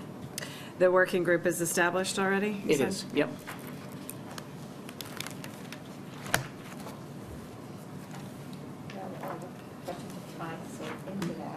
I see that we have the tree replacement program, and it's on 1 year, skip a year, I think it is, and about $50,000 per year.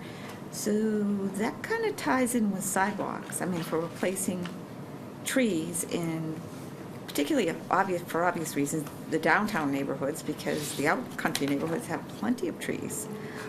They don't need us to plant anymore.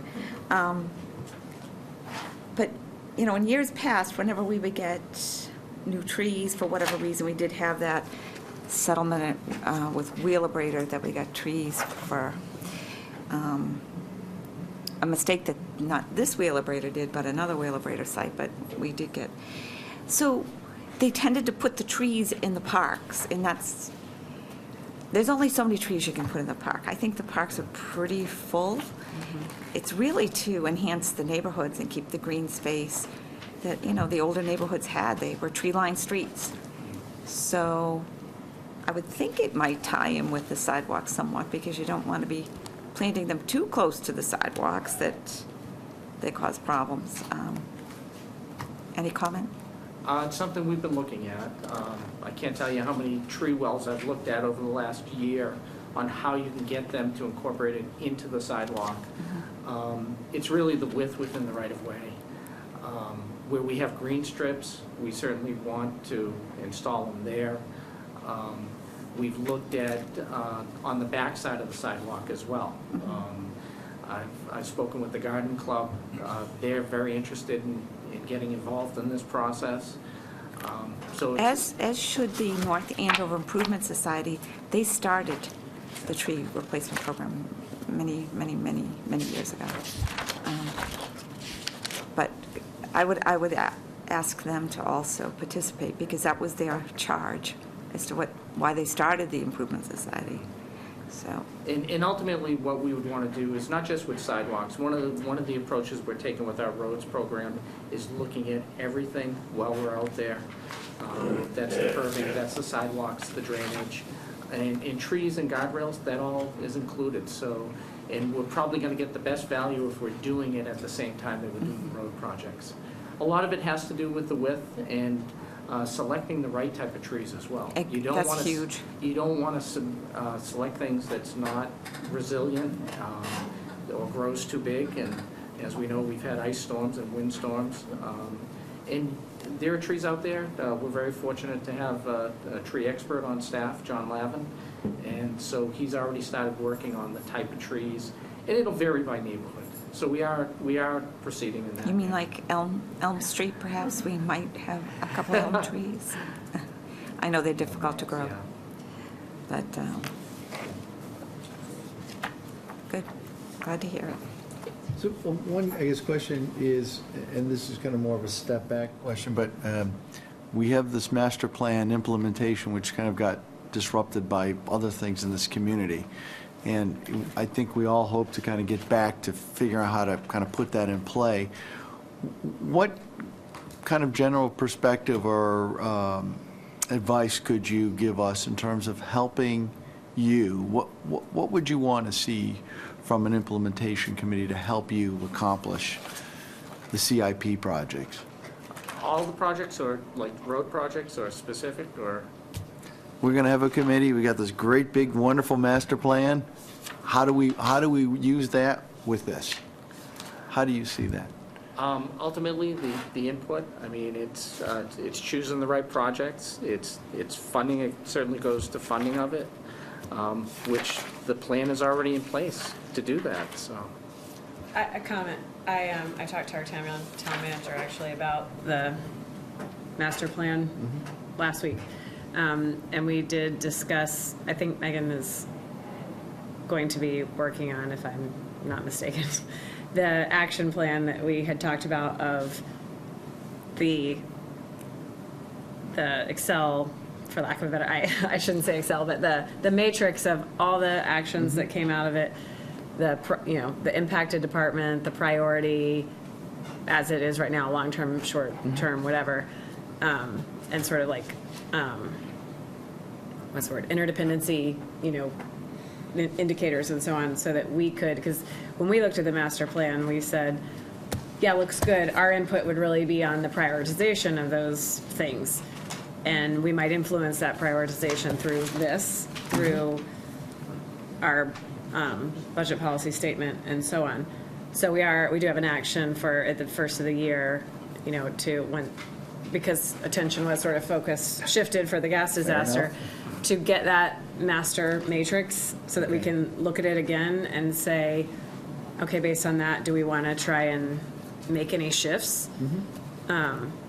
Personally, I think from remembering it, for example, sidewalks was a huge item in that plan, and thus that went into kind of setting the priority. So the departments already did have that in mind, I guess, when they set their priorities in here, when they requested their items. But for us to, if you have additional comment. So the planning director has done an initial pass at prioritization. We will continue to work on that and get that before the board in January. But as part of the rating criteria, we do include the master plan. So clearly, the rating scores that you see here, we're looking at the past master plan, and as we move forward on the rollout, on upcoming years, an evaluation.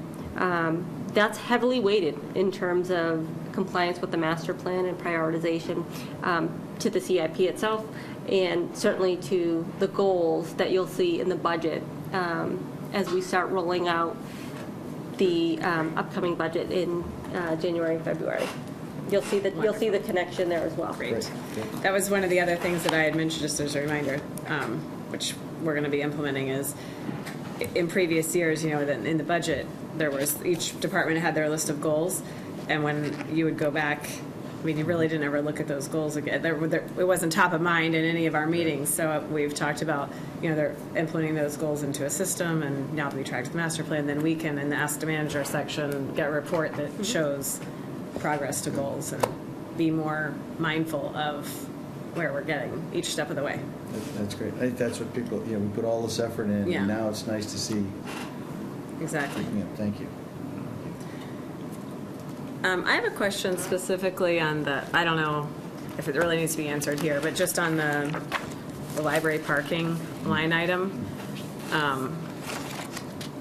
I like the idea of adding more library parking, specifically on the side adjacent to the park, and making it the other way, perpendicular to the way it currently is, so that you can fit more cars there.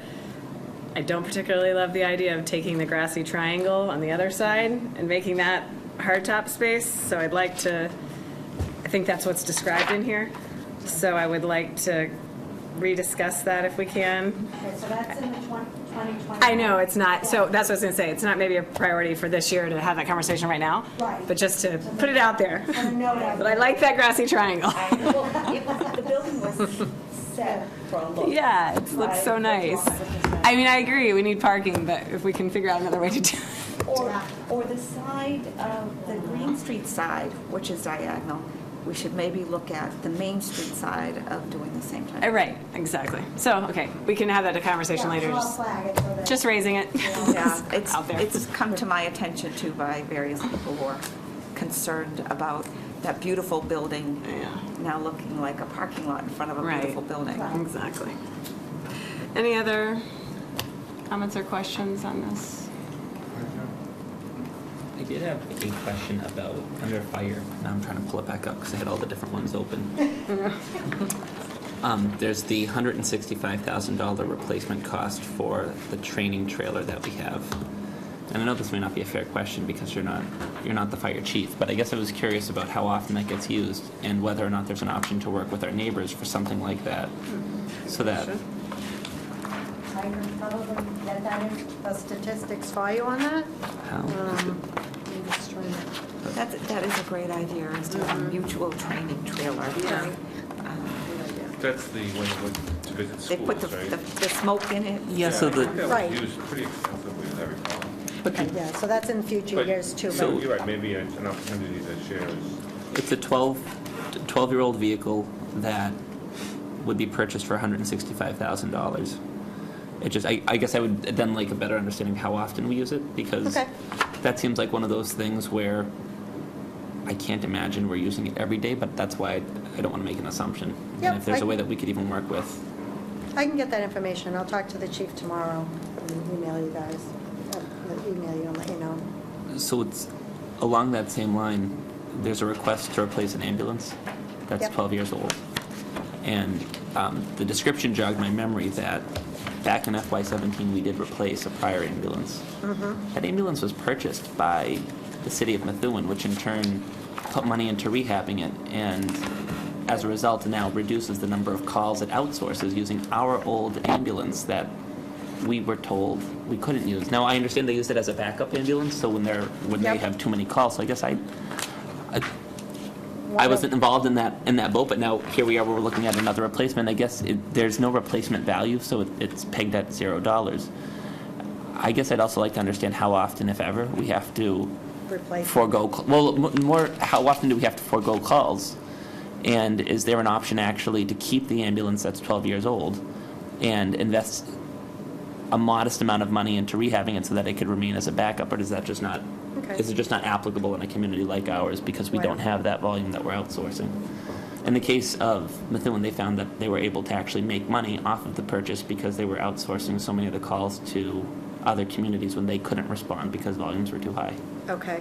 Yeah, Do I have a place to park? I don't know that we do a lot of outsourcing, but we can get, We're not getting any money for it anyways. Right. So, Right. or at least according to the net estimate of the value. Now, I don't know what happened page.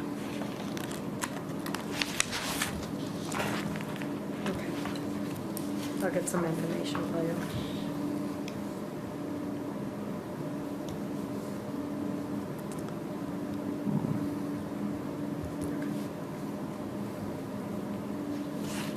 It's a good idea if something goes.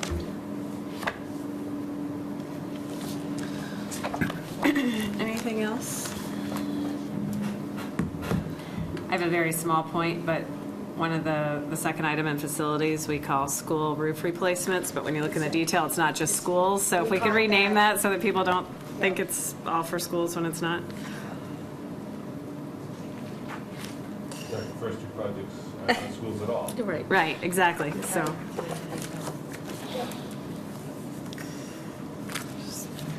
Building roof replacements or something. We're ready for a motion? I think we're done with the conversation, yeah? Did we make it?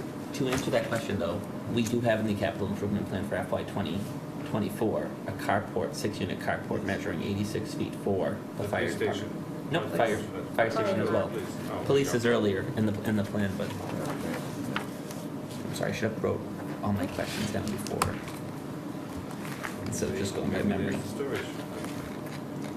Storage facility. Before you vote it into, Well, we have the flexibility anyways you to have go for back. 30 days, yeah. So, Yeah, Yep. this is just the first.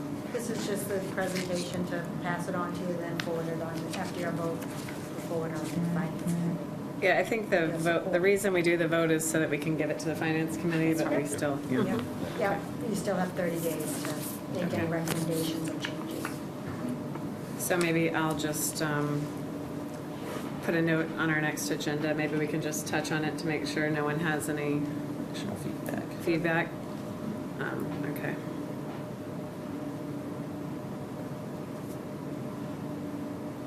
On that point, anything else? I just appreciate the detail.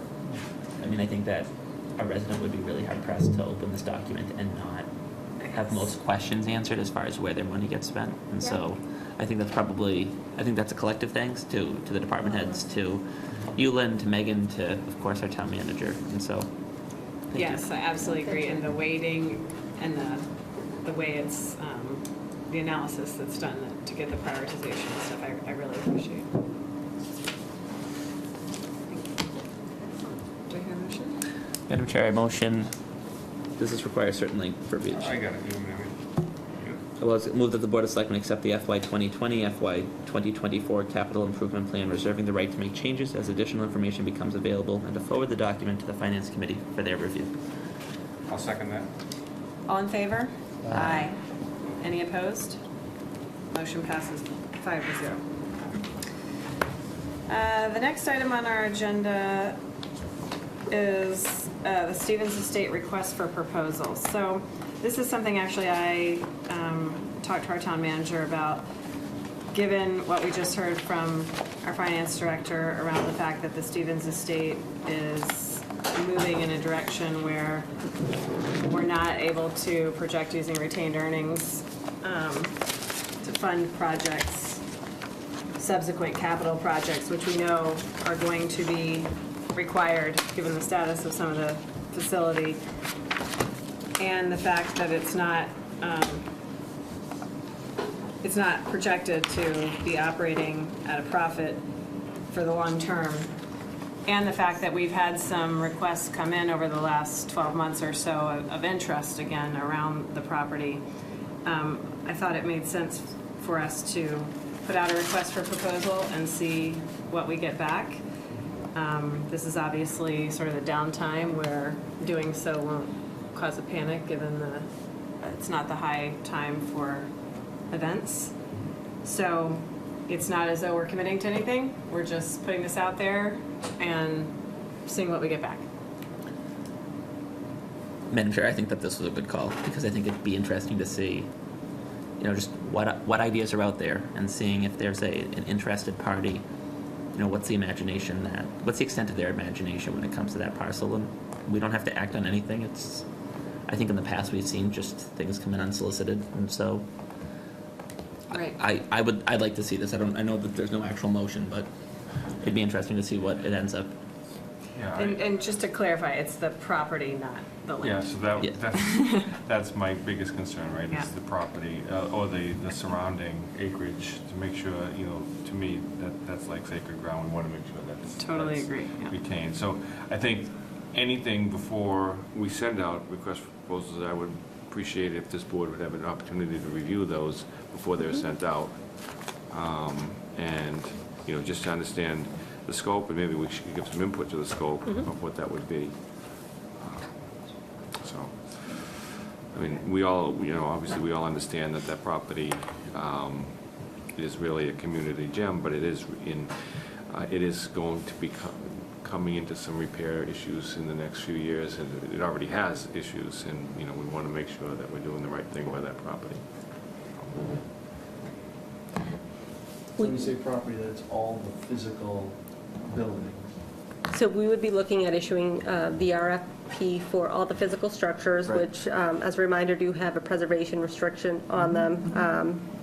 And should we move forward with the selected respondent, that we would intend to put a conservation restriction, perpetual conservation restriction on the 150 acres or so surrounding the property. So we have had inquiries from at least 2 to 3 different organizations to basically maintain it as a venue site with the potential to expand upon the carriage house and some of the other outbuildings. And we are wrapping up sort of an initial draft, so we're happy to present that to the board. We could likely do that at the first meeting in January. To get I think your input would be critical in understanding, make sure we've captured the scope on what we really want in return from prospective respondents. You know, should you want to move forward with this. Great. Any other comments before I move on?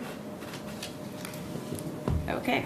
Oh, of course, sorry, my computer blacked out as soon as I said that. Okay, well, the next thing is licensing, so do I have a motion to move into licensing? Motion to move into licensing? I'll second that. All in favor? Aye. Okay, we're in licensing, so we've got kind of a full slate here tonight. The first thing we've got is a request of Burton's Grill of North Andover for a change of beneficial interest. We've got somebody here to speak to that. Hi, my name's Thomas Demarcus. I'm the attorney representing Burton's Grill of North Andover.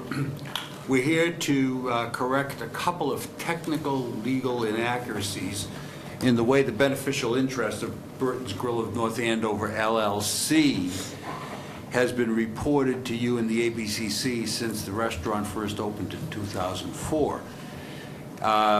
We have to primarily do this to satisfy the ABCC, but by law we have to come see you folks too. When the application was made in 2004 by the licensee, Burton's Grill of North Andover LLC, we said that 6 individuals and another LLC called Red Heat Grill LLC owned Burton's Grill of North Andover LLC. When I say we, I completely disclaim any involvement with this. It wasn't me, okay? These parties. It was said by somebody, whoever did this. Okay. And in fact, Burton's Grill of North Andover LLC was owned solely by another LLC, Burton's Grill LLC. And Burton's Grill LLC was owned by those 6 individuals in the Red Heat Grill LLC in the exact percentages that it was inaccurately and inadvertently stated that those 6 people in that other LLC owned Burton's Grill of North Andover LLC. This is so hyper-technical. Is everybody getting that? Okay. So in other words, we had the right wine, we named the owners and the correct percentages of ownership, but we put it in the wrong bottle. We said that those individuals in Red Heat Grill LLC owned the licensee, Burton's Grill of North Andover LLC, but in fact, they owned Burton's Grill LLC, which owned Burton's Grill of North Andover LLC. That was the first problem in 2004. In 2010, Red Heat Grill LLC, which owned 20% of Burton's Grill LLC, merged into Burton's Grill of, merged into Burton's Grill LLC. And that merger was not reported to either the town or the ABCC. It had zero practical effect because it didn't change the individuals who owned the interest in the licensee and the percentages of ownership of each individual. But it was technically incorrect not to do so. So now, management has uncovered this, seen that this got all bollocksed up, and has asked us to come and ask you to approve the actual beneficial ownership as it should have been from the beginning, and then we'll go to the ABCC just to straighten out the record keeping. Is everybody with me on that? I know this is not only hyper-technical, but probably boring too. So, However, accuracy, particularly when it comes to liquor licensing, is very crucial. I don't know if there's any comment town council would have on this. No, I don't have any comment. I think that what has been represented is accurate, and there's no issue with this. Okay, I appreciate that. Any other questions from fellow select? As complex as it seems also pretty basic. Right. And so, Mr. Chair, I move that the Board of Selectmen acting as licensing commissioners approve the request of Burton's Grill of North Andover LLC for a change of beneficial interest. And a second? Second. Any more discussion? All in favor? Aye. Thank you, everyone. Thank you, sir. Okay, next on our list, and we'll be coming back to this at the end of our session here on licensing, but we do have a request of Merrimack College for 17, that may be a new high, I don't know, 10, 12 was my recall, but 17 one-day wine and malt licenses for the athletic concessions at Merrimack Athletic Complex.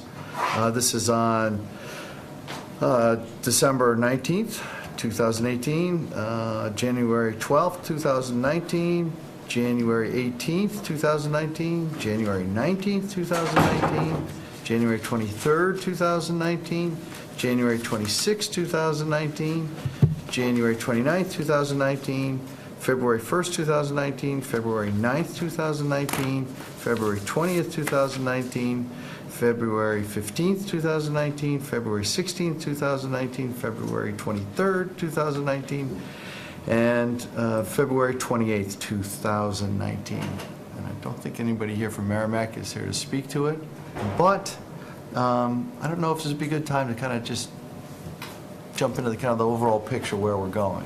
Certainly. So I have had conversations with Merrimack College's legal counsel, Nicholas McDonald, regarding these particular one-day licenses. And I believe that he asked whether somebody from the college should be here tonight, and I assumed that they didn't need to be, since that wasn't the normal course that the selectmen normally required. But he did provide me with the information that's been forwarded to you regarding security and the plan as to where the alcohol would be served. And this does bring us to an item on the agenda that we'll be having later on tonight, which is sort of trying to combine all of these one-day special licenses into 3 or 4 separate annual special licenses, so that the board doesn't have the request for the one-day licenses as often. So what we've done is we've sort of looked at where the annual licenses, the one-day licenses are located, and put that on a map, and then said, well, what would be ideal for the Board of Selectmen would give you the ability to understand the parameters of the license and also engage in any kind of enforcement activities that would need to be, is to say 3 annual licenses. So instead of having this for the basketball games, we'd look at Athletic Center, and then for the Rogers Center, and then for the Sakowicz Center. But this is sort of developing, and one of the things that will be discussed later tonight is the proposed regulations for that. I much appreciate it. And I think, to that point, again, reading off 17 different, as we've done before, I think just it's hard for us to really kind of digest that. So I would take a motion on this, and as Town Council said, we'll come back to this later on in the agenda and really talk about kind of the game plan and kind of going ahead next year. But this is in front of us tonight if we would like to take a motion on it. I would move approval. Second. Any more discussion? All in favor? Aye. Okay. All right, so the next, so we have license renewals, and we have a very long list of all the different types of licenses we have in this community, and we license establishments that serve alcohol. There are establishments that have to do with automotives, and on occasion, as these renewals come up, there are issues that give us necessity to look at that renewal, and so prior to us sort of summarily renewing all these licenses, there are 3 scenarios in particular that I think it's prudent, and Town Council has spent some time on, and I would ask you to join us with taking us through a little bit of Auto Express and Auto Empire Motors and their request for a license, and where the town position is in recommending that we don't do that. Yes, absolutely.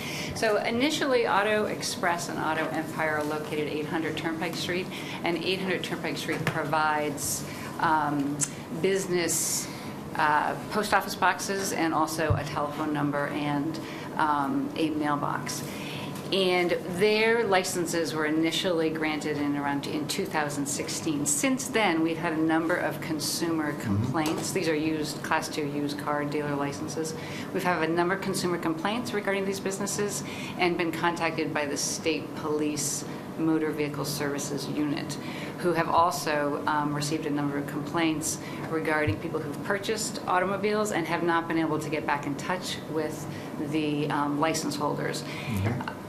The state police contacted us. We've been working with Trooper Louise for the past 2 years, really, and particularly this year, he has come in and made a number of inquiries, and at one point he went and did an investigation into 800 Turnpike Street and determined that there was no actual presence of the business at this location. And one of the critical things with used car dealerships is that people can get back in touch with the dealer. Like, that's what the regulations require, that there's the ability to have the office hours so the consumers can come and say if there is a problem with it.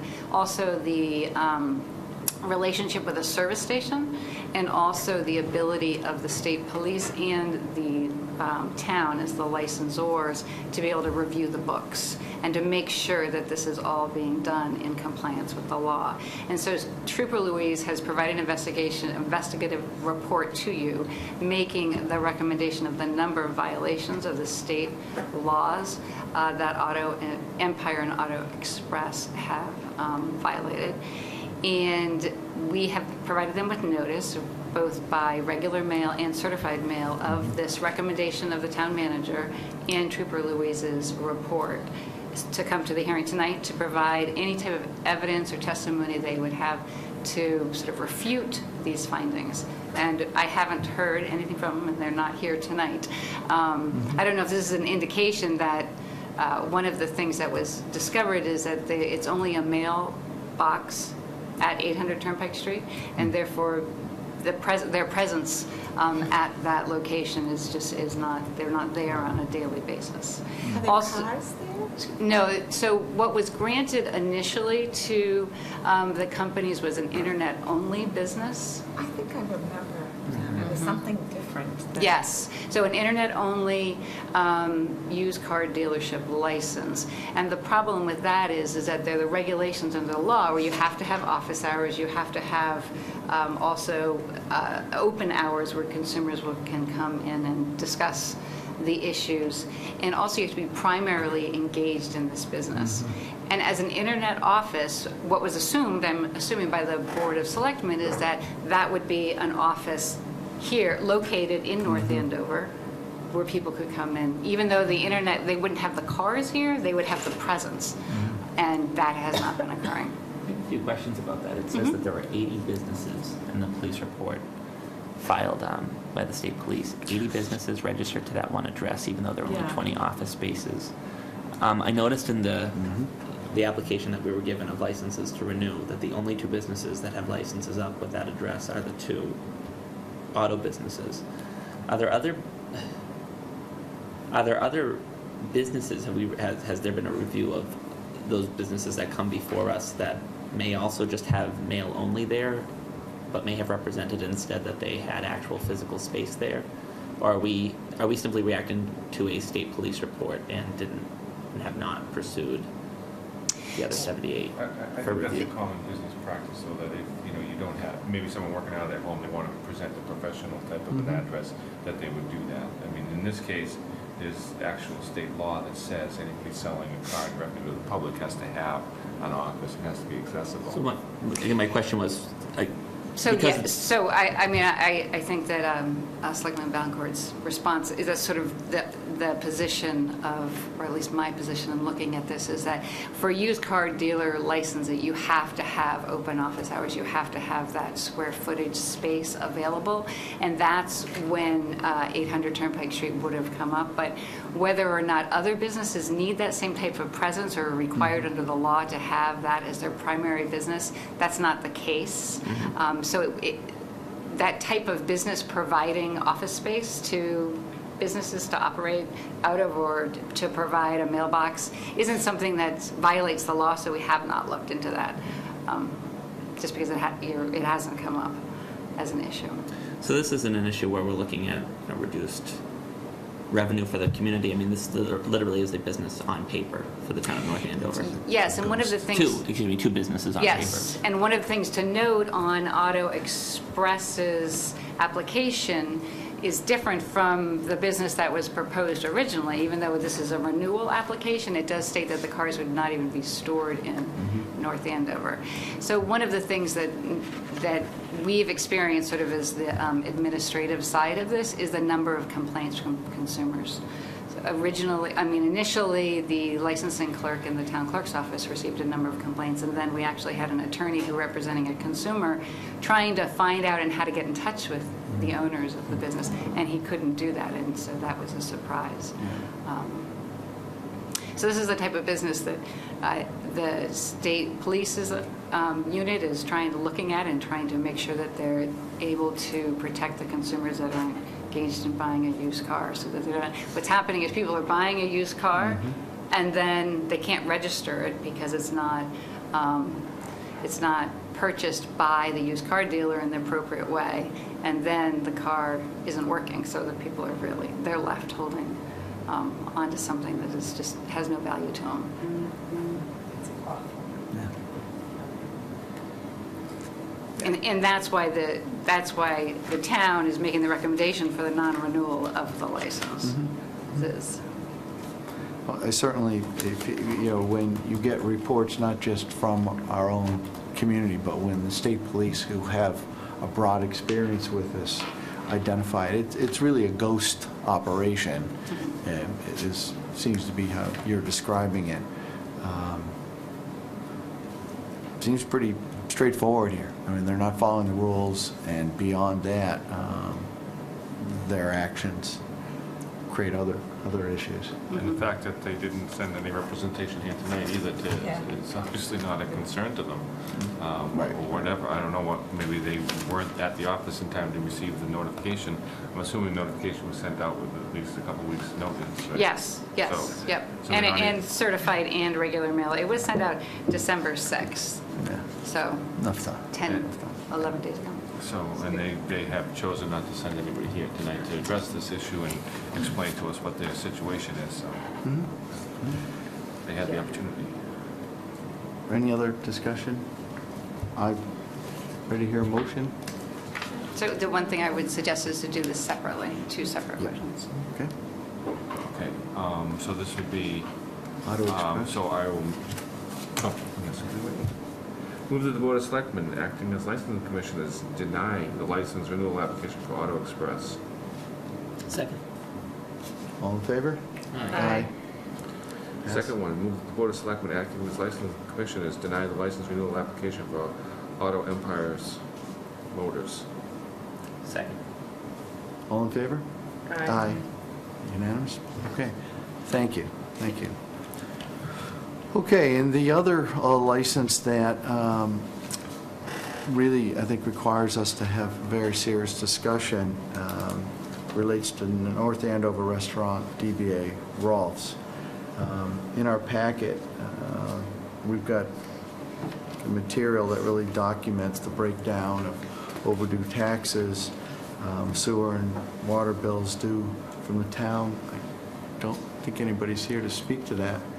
From Rolf's? Okay. There was a payment plan that was agreed by the owners of Rolf's to start to pay this.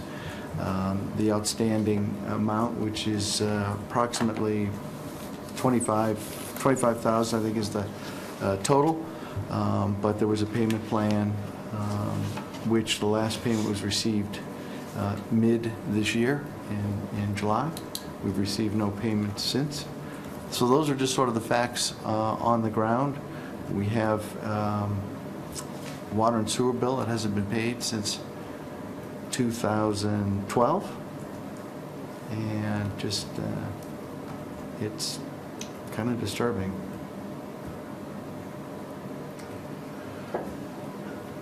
I don't know if, I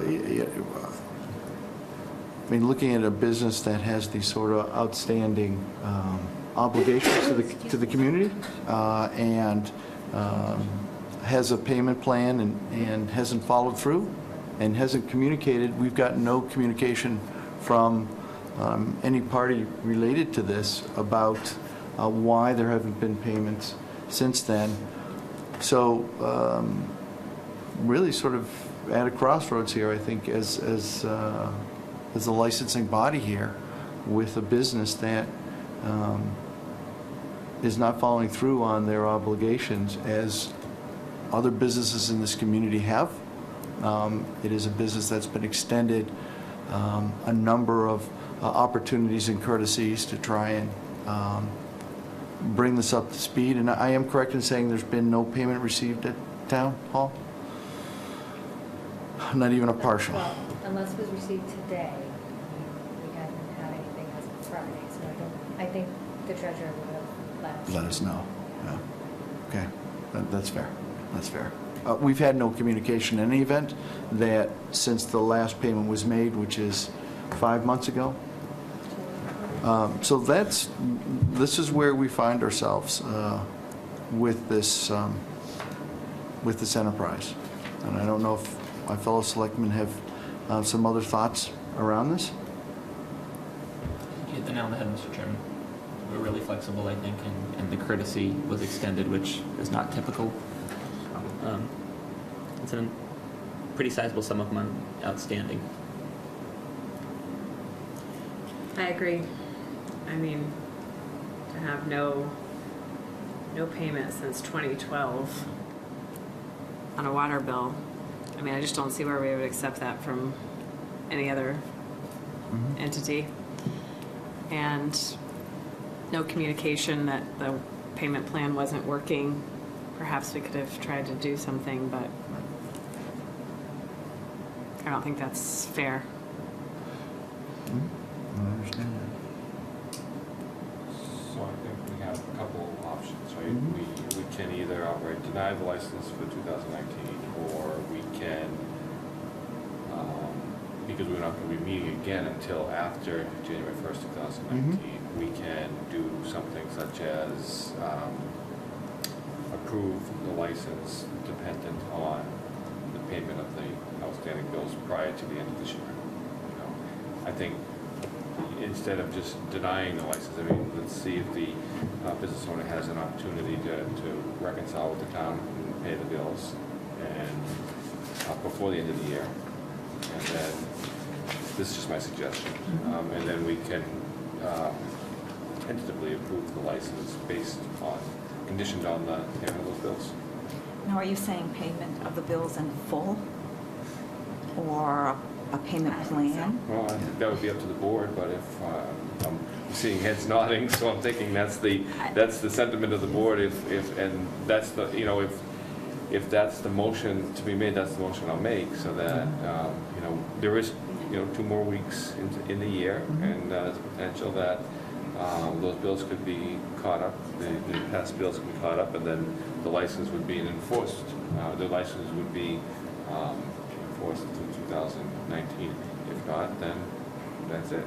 You know, we would make I would recommend that we make the license contingent upon payment of those bills prior to the end of 2018, being December 31st, 2018. Is that something that we're able to do? I just not been down this road, so. If they were, so if the. Well, I mean, the license for the business is valid right now until the end of 2019, Yes. right? Can we approve a license for a renewal for 2019 with the predication that a condition has to be met in order for that license to be? Okay. Yeah. So we do have that authority to do that. And that, so it's up to us, if we want to do that, what that condition is.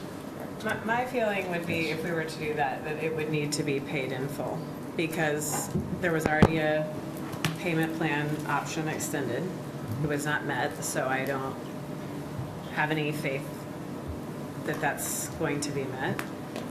And I would assume if they have not been paid, it's because there's a lack of funds, not a lack of desire to pay them, in which case the owner would have to be going for some sort of partnership or loan or something. So that should be done to pay in full, in my opinion. I agree with you. Yeah. I think that's reasonable. Absolutely. I would agree with that. And so there's a 2-week runway of opportunity. I think that's fair.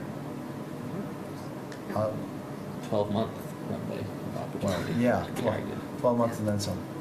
And I think the other thing is important because we have the rest of our business owners who have, you know, through thick and thin, they've found a way and have not gone year to year to year. And so I think that's also good to say we stand for this as a community, and they've been responsible. And so I'd entertain a motion. Is there a motion to that detail? Mr. Chair, I'll make a motion that the Board of Selectmen, acting as licensing commissioners, approve the license renewal application of North Andover Restaurant, DBA Rawls, subject to the payment of all bills due to the town of North Andover no later than December 31st, 2018.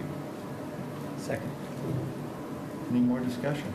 Yeah, I'm really struggling with this because that business has been operating in town since a long, long, long time. I mean, I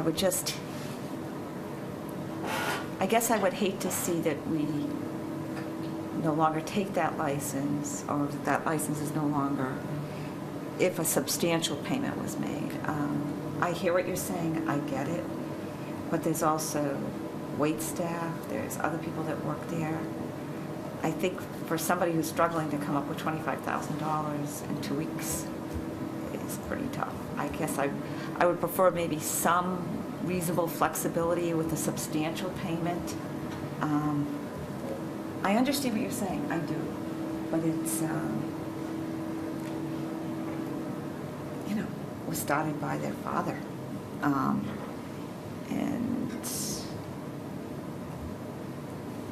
I guess I just don't want to be as rigid as payment in full in 2 weeks. That's what I'm struggling with. I will tell you, though. We don't know what plans are being made, so. We don't. It's hard to say what is a substantial amount to be paid off. I understand. Without a representative here to let us know what's. I hear being you. endorsed. I do hear you.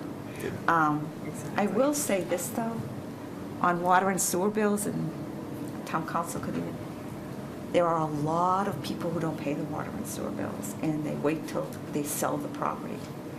So in the meantime, they're racking up all kinds of, it's usually in, I don't want to say, I shouldn't stereotype, but it's usually a certain type of owner, and they pay the penalties. Don't we do an analysis of who's paid bills We before do. we renew the licenses? And that's what we're doing right now? So if anybody No, I'm else hadn't talking paid about, them, we would have I am talking seen- about residential property, not this. Oh, No, well, this comes up okay. every year. So it's not as strange as you might think.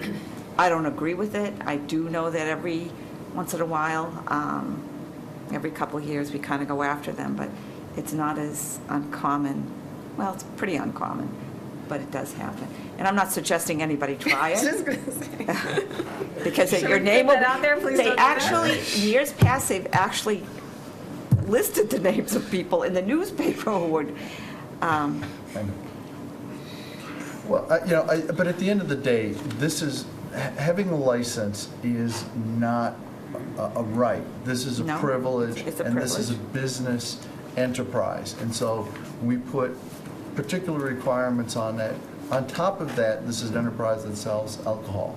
And we know that alcohol with it has additional incremental liability. So the amount of accountability and responsibility in an establishment like this is all important. And so when it comes to not fulfilling a financial obligation, it speaks to that, and that's problematic. Whether or not there's a financial pathway, I would say kind of, I think there are probably a lot of solutions. It's what's amenable, what somebody wants to do at this point. It's their choice. We have a motion on the floor. It's been seconded. If there's any other discussion, I'll ask for a vote. the only thing that I would offer as a friendly amendment, unless a reasonable, significant down payment and reasonable plan can be agreed on with discussion with town council and town manager and the licensing chair. 2 weeks is a pretty, I'm disappointed that they're not here. I would just, Well, if you want, you can put that motion out if you want to amend. I think she put the motion. It's waiting for Do a I hear a second. second? No second. All right, so we go to the original motion. All in favor, as Selectman Valencourt had stated, with the contingency? All in favor of that approval with the contingency? Aye. Aye. and I am no, because I would have allowed, as I stated in my motion, one more opportunity to see if something could be worked out. Motion passes 4-1. Thank you. Okay, our last, I'm sorry, we've got one other request of China Blossom at, Excuse me. oh, sorry. You Yes. have to do all of the renewals. I'm sorry? You have to do the renewals. Oh, yeah, I'm sorry. As a Yes. whole, Yes. and there is Except for one the- more, Chipotle. Oh. They have till the end of the year to have their fire and building inspection Mhm. done, so you might want to take that one out separately as Okay, well. all right, thank you. All right, much appreciated. So, let's take a look at our motion here. That one I will not give an extension for. I think fire is kind of important. So we would have a motion, So I guess the motion would be, similar, it would be move the Board of Selectmen acting as license commissioners, approve the license renewal of Chipotle Grill. Are they a DBA or anything? We don't have It's, Chipotle Mexican Grill of Colorado LLC. oh, it's right in there. yeah, That's amazing. Okay. Why don't I have it? Subject to the applicant obtaining the building and fire inspection certificates no later than December 31st, 2018. I couldn't have said it better myself. That's exactly what I was going to say. Second. And we've already, just point of clarity, and we've already addressed Auto Express and Auto Empire, so we don't need to include that in our motion, right? Okay. Any more discussion? All those in favor? Aye. Opposed? None? It passes. Thank you for the help. My motion. Now you do one more. So then the rest is move that the Board of Selectmen acting as licensing commissioners approve and renew the licenses for all the establishments listed in the Assistant Town Clerk's memorandum dated December 17th, 2018, except Chipotle Mexican Grill of Colorado LLC, Auto Express, Auto Empire Motors, and North Andover Restaurant DBA Rolf's. Second that. Wait a minute, is that accurate with Rolf's? Because we did approve. Oh, was going to say- We did approve Rolf's, Excuse me. subject to, Right. so. But no, we already made a separate motion for Right, I Ross, just- so it's Right. not But I should But we were word talking it. about the The intent was exception. the license would be done Okay, first. thanks. So are we And then you removing go the down and do Rolfs, the or are you exceptions. including it? We're, Well, you would just read the first of Yeah. the sample motions. You would just have it read that you move that the Board of Selectmen acting as licensing commissioners approve and renew the licenses for all establishments listed in the Assistant Town Clerk's memorandum dated December 17th, 2018, except those already acted upon by the board this evening. Thank That's you. what- all right. Do I have a second? Second. All right, all in favor? Aye. Okay. Swam through that one. Now, we can go to request of China Blossom at 946 Osgood Street to remain open till 2 a.m. on December 31st. That would technically be January 1st, wouldn't it? Yeah. Right? That's January 1st, 2019. I'll move approval. Okay. Any more? Sounds good to me. I was Party gonna at say, China Blossom. You're planning a big, Okay. I'll No, second that. but you know, didn't we, I think we did the same thing last year, so. All right. Any more discussion? No. It was on past. It was an easy one, Frank, right? Very easy. Oh, what was he there for? Small act. Okay, I think we got a motion. Could I have a second? Somewhere? Yes, I think we did. All in favor? Aye. Aye. Okay, we're good till New Year's Day.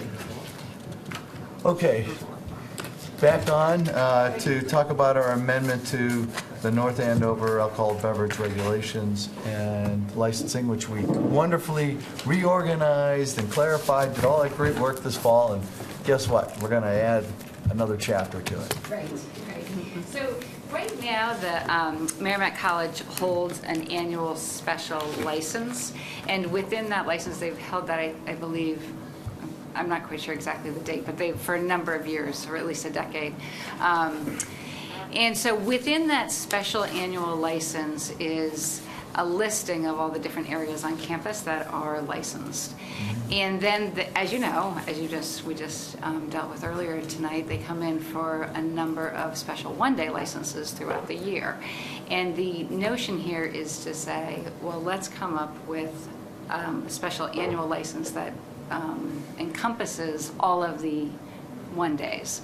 And the regulations that I've drafted are set out the parameters of a special annual license, which the board already has the authority to do, as you have been doing, and that's under the state law, which is Section 14 of the state law.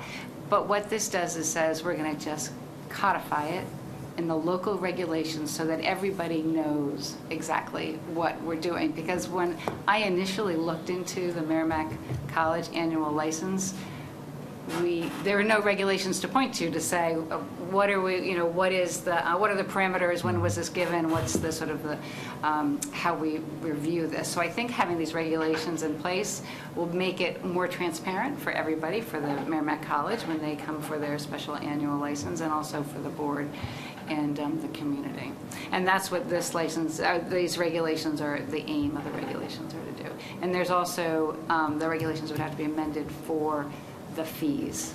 and that fee is also attached to this, and it was determined by looking at the sort of the cost of the community of having an annual license for such a large venues, and that was the, $6,000 for an all alcohol annual license and $4,000 for the wine and beer annual license. What do they, I have to refresh my memory, what do they pay for each special permit, or each one-day license that was just done? So a one-day wine and beer is $75, and an all alcohol is $100.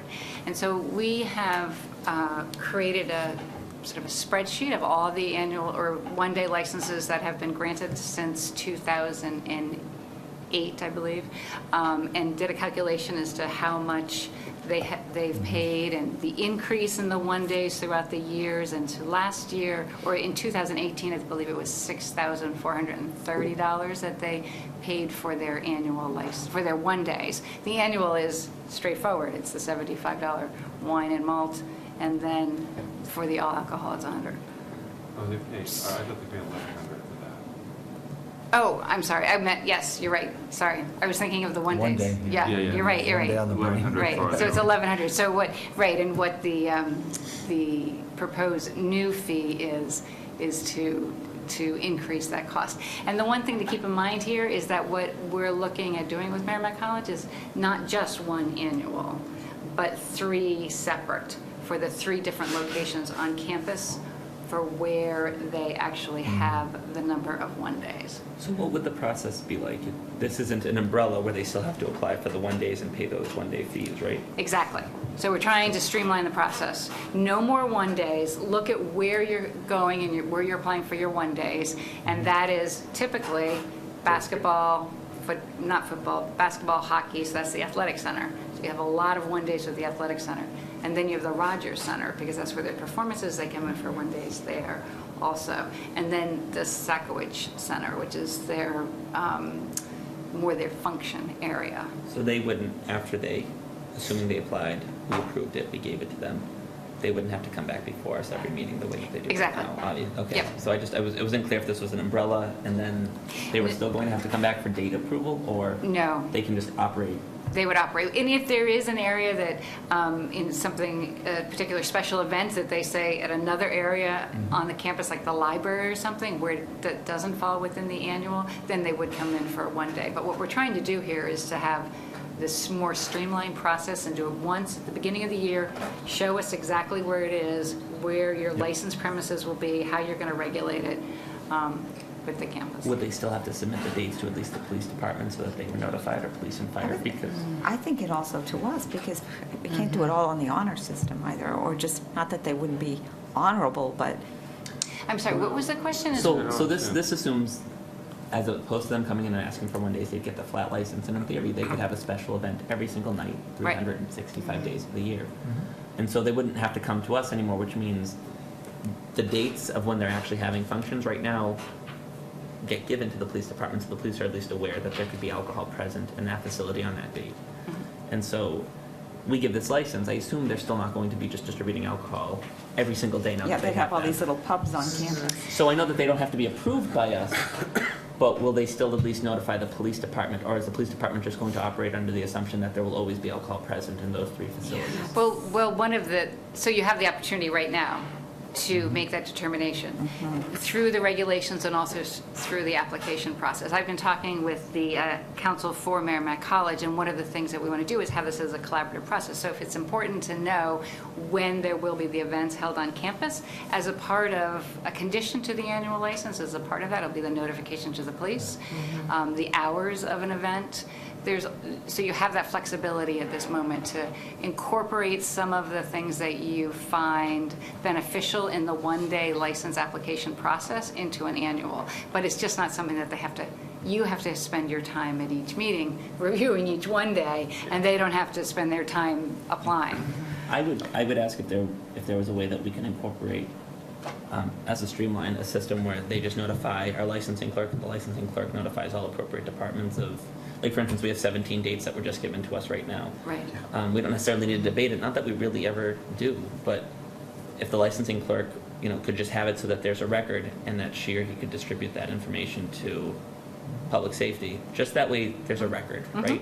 Yep. Because part of the reason why we go through this process is because we want to make sure, I mean, it's not just about the money, it's literally about making sure that facility is safe, given where it is. Well, remember Right. too, I mean, unlike other facilities in town, they have their own police department too. So they're also being watched internally with their own police who have the power of arrest too. So they're being watched very closely with their own police department as well. And yet, as we know, our public Right. safety Right. response And- frequently there. And that's one of the things that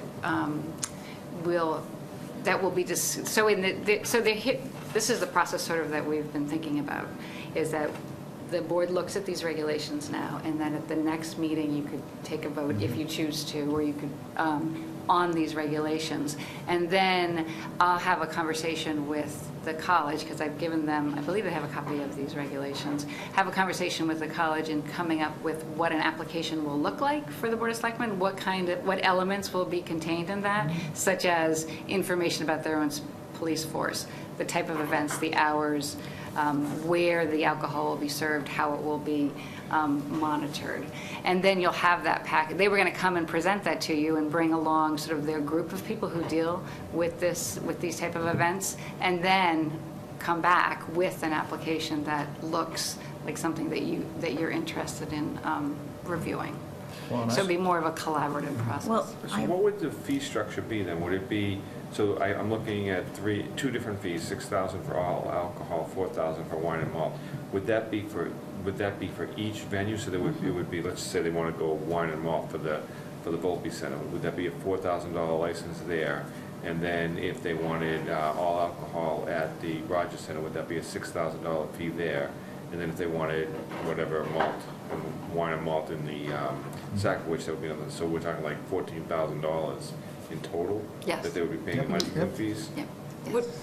Would we want to put some sort of like cap on the number of events that you could have under that fee or something? I mean, to your point, do we want them to just have an event, every single weekend once they get this? Does that impact it? I'm just, maybe we do, maybe we don't care. They do, I can tell you, I live Well, next they- door. It doesn't matter, So, but I know what you're I guess I'm just saying. thinking, I mean, you're setting the fee based on, or your suggested initial fee was based on past years. Every year they're adding more and more. Do we want to? I think Beg to that's a differ on good that. I point. think this fee, I mean, if we're talking 14,000, that's twice what they paid in 2018. So that's a pretty substantial fee, which I'm fine with it, but I'm just saying it's not based solely on what they paid. It's a bit more. Well, true, that was before I knew it was one per location. Yeah. I think the other part that I really appreciate that Council Egan put together is the really kind of the underlying part of this is it also provides really great clarity as to where it's going to be served, what the parameters are behind it. We have direct input and knowledge of that, and so that if other facilities, I basically look at this as each one of these is its own separate, establishment. And so if a fourth establishment comes up, say at the football stadium, that there's a process for us then to say, okay, you want to apply, here's what we need to know, and we've got our police and we have the legal pieces put together. And that also, I think, helps Merrimack from an enforcement standpoint and from a comfort standpoint. Here's where it's served, here's how it's served, here's when it's served. And I think these are all good questions, and that's why I wanted us to start this tonight. There isn't any immediate pressure to have this decision in our next meeting. This is on our timeline. I do think the sooner the better. And I think that's the point of having this discussion. That's why I kind of wanted us to have it sort of among ourselves here first, to kind of start that rolling. And the other thing to keep in mind is that they do have an annual license already. So there are some areas on campus that have that annual license where they do serve the alcohol So you're without saying they'll have notifying the both? board. Excuse me? You're saying they'll have both? I'm saying they have that now. It exists. They have an annual license now, which there are specific areas on campus that are licensed, such as there's and I'm going to get the names wrong, sorry. Yeah, like there's It was like the Blue Line Club, what- right, that's what I was Yeah. going to say. An area within the Sackowitz Center, and then another, there's a number of areas throughout the campus. And I can provide, and I'm sure they can provide us in more detail, sort of a plan showing each of the areas that are right now annual licensed, and then which are the areas that have Right. the one days. Well, let me ask you this, because there's separate areas, say there's an infraction in one area, does that mean, I'm just making this up, say it's a really bad infraction, and we feel as though we need to shut them down, does that shut the whole campus down, or just that one location? That's our choice. Well, that's why I'm asking, is that can be part of our choice? Well, we can think about that because we could potentially make that a part of it, yes. It would Because just right seem to now, me because it's- under a license, that would be the one licensed premises. If there's an infraction on the licensed premises, we could say, as a condition to granting this, that means a serious violation here affects all 3 annual licenses. I Or would you can think so, condition because- anything, Yeah, See, that's, yeah. as long as it's reasonable, right? Yeah. This is all part of the discussion here. Think about those contingencies. So I think it takes a little time for us to kind of digest this, Yeah, see what's sort of I agree. practical. But the other part of this is, we've got you said, this institution has changed radically in the last 20 years. It is a residential campus. It's doubled in size. It's going to continue to grow. It has, students now are off campus across the street.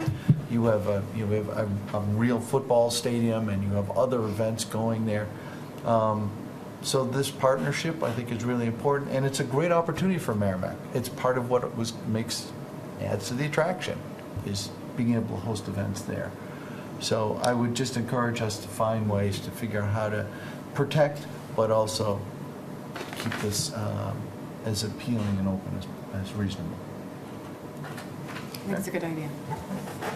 yeah, I think everybody's right here, both of you right, that this is not something that we can make a decision on tonight by any stretch of the Absolutely. definition. Yeah, absolutely. I appreciate The heads Chairman up, yeah. Suzanne Egan working on this, so I know that we're constantly looking for ways to streamline and not lose our oversight, so thank you. Sure. Thank you, Suzanne. All right, Much great. appreciated. Yep. Motion to Okay. move out of licensing. Have a second. Second. All in favor? Aye. Aye.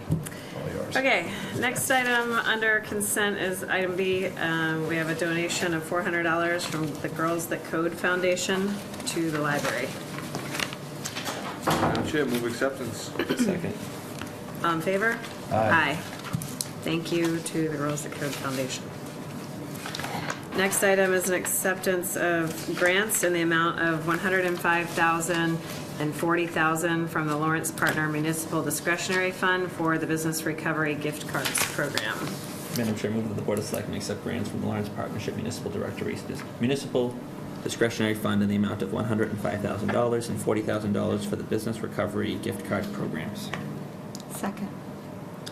All in favor? Aye. Aye. Say that's a very successful It event, was- and thank you to everyone Yeah. for participating Well, in it, and what to time? all of our staff for helping make that happen. I know there's a ton of work and it's last-minute work to get those. How did underway. it feel to be people like the Publishers Clearinghouse giveaway with those $1,000? Yeah, how was the reaction from folks? Do we have when you called balloons them? or anything? So it was interesting, a little anticlimactic, because the first person we called, we didn't get them. We left a message, we were like waiting to hear the reaction. But then the second person we called, Mike O'Connor, made it worth it. He was really excited to receive it. And in speaking to all of the 3 winners, the timing couldn't be better. Of course, Christmas, of course. They were thrilled. We thanked them for their participation on Saturday's event. We finalized the totals today, so there was 1,890 $25 gift cards that were handed out. So a little over, so it was, $47,250 that was either handed out and committed to being mailed out in really a 12-hour period. So very successful. We estimate that that equates to about, so $200,000, just about $200,000 in money that was spent across North Andover. Because if you look at the receipts, we had folks coming in with multiple Butcher Boy receipts, not just straight $100, $150, $160, $170 purchases or more. So we equate that to be probably about $200,000 on Saturday. It's a huge amount of Really, people really coming to the amazing. local economy on one day. Yeah. And really, And it was half a similar- day, yeah. because the restaurant crowd never, the evening crowd hadn't really hit because you had to be at Town Hall at 7:30. So really, tremendous success. What was great was going to different businesses. So I did my gift card shopping that day. And every single person that you spoke to at every different business knew about the program. They were having lines of people come in. So, I mean, it really did, I mean, it's anecdotal, but like every business I went to, they had been impacted in a great way. And so it's great to hear that worked Really well. amazing. So, and thank you, because you guys did spend your entire Yes. Saturday managing it. So that was part of the program. So much appreciated. Very friendly when you're handing people money. Funny how that works, huh? It had to have been fun. Long day, but fun. Okay, the next item is to vote to approve the town manager appointment of Patrick Scanlon to the Board of Health. Madam Chair, I move the Board of Selectmen approve the town manager appointment of Patrick Scanlon to Board of Health. I guess then I'll second Oh, that. sorry. All in favor? Aye. Just a side note, so that's to replace Larry Fixler, who the meeting was on Thursday night, and a big thanks to Larry for giving time to our community because he actually moved out. I don't remember which community he moved to, but it seems to be that's not a committee where people stay in town. I guess they come, they do their time, and then they retire somewhere Yeah, else. that's- That's the pattern this year anyways. Yeah. So, thank you, Larry. Good night. Great job. The next item is appointments, so I will defer to our sub-appointment committee if either one of you want to say a few words on Sure. it. Again, we have had a number of great people step up to fill positions on various boards, and tonight's are no exception. We have Kathleen Varga, who has stepped up to work on the festival committee. Festival committee brings us all kinds of great opportunities and things like sheep shearing and the Christmas parade and the pancake breakfast with Santa, so a number of things. So thank you, Kathleen, for stepping up to that. And then James Dowd, who has a really significant background in the historical area, and he's stepping up to become part of that historical commission. And then our own Mr. Stan Limpert, our greatest fan and attendee here, is stepping up to be on yet another board, because Stan is a tremendous asset to this community and has volunteered for so many different boards, and he's going to be filling in as an interim member of North Andover CAM, a permanent interim member until June, and well, unless he decides he wants to stay longer, but until right now, it's the appointment is up in June, so he's filling a position that was vacated not too long ago, and then so he'll be filling that position until June 30th, replacing Chris McClure, who was our appointee as an interim for just a couple of weeks. So Stan, thank you for that. May I ask the committee how many, because it was kind of a shortened timeframe, how many people applied for the job? There were two. Two. Well, the word got out. I mean, what was, it's, you never know who's going to respond. And the interesting thing about all three folks who were appointed tonight is each one of these folks has tremendous expertise professionally, in the fields. And one of the things that I think we particularly appreciated with Stan Limpert's application is this is really like when we've had an interim superintendent, it's somebody who who understands process, can reinforce that, will have transparency, and gives us time over the next 6 months to hopefully really reach out in the community and see if we can find another professional to step into that role. So I'll make a motion that the Board of Selectmen appoint Kathleen Varga to the Festival Committee for a term ending June 30th, 2019. James Dowd to the Historical Commission for a term ending June 30th, 2019. And Stan Limpert to the NACAM Board of Directors for a term ending June 30th, 2019. I'll second that. All in favor? Aye. Any opposed? All right. Motion passes 5-0. Thank you, Stan. Last item, or next item, sorry. Well, yeah, I guess it's the last consent item, is a vote to authorize the chairman of the Board of Selectmen the authority to open contract negotiation discussions with town manager Andrew Mailer. I will just comment that we have been working on our town manager's performance evaluation, and that will be finalized in January. And so I thought the timing was right for us to discuss extending his contract as well. The way the contract is worded, as you all know, he has a 5-year contract, but after 2 of the 5 years are up and it's the beginning of the 3rd year, there's an opportunity to renegotiate the contract so that you'll then have another 5-year contract, so that you don't have a period where you have a short-term contract with your town manager to limit the uncertainty of the duration of the contract. So I think that it's appropriate that we do that. Obviously, we have a very well-regarded town manager who's getting a lot of publicity with his managing of the gas disaster. And I would like to have conversations with him about his contract, to do all that I can to ensure that we retain him. That's a good move. It certainly helped the Red Sox. This sort of renegotiating when you in the middle of the contract, having that option, and I think that is important. We're hitting a stage where the next 5 years, as opposed to the next 3 years, could really have an incremental impact for us. And so I think putting ourselves and town manager Mailer in a position to say we've got clear sailing and focus for the next 5 years as opposed to just 3, I think it just helps us all as a community. So absolutely. Yeah, I agree. As we all know, we have a tremendous asset in our town manager, and I think that's recognized not only in North Andover but beyond. So I think we definitely want to have some serious discussions with him and see that we can extend it and keep it. Yeah. So I would vote to approve that. I'll make a motion, in fact. Move that the Board of Selectmen grant Chairman Regina Keane the authority to open contract negotiation discussions with Town Manager Andrew Mailer. Second. Any discussion further? All in favor? Aye. Any opposed? Motion passes 5-0. No old business, no new business. On to the town manager's report. I guess we can ask Megan any questions if anyone has any. Otherwise, we can skip that section. He's reporting he's enjoying his time right now. He's enjoying a much-needed vacation. Right.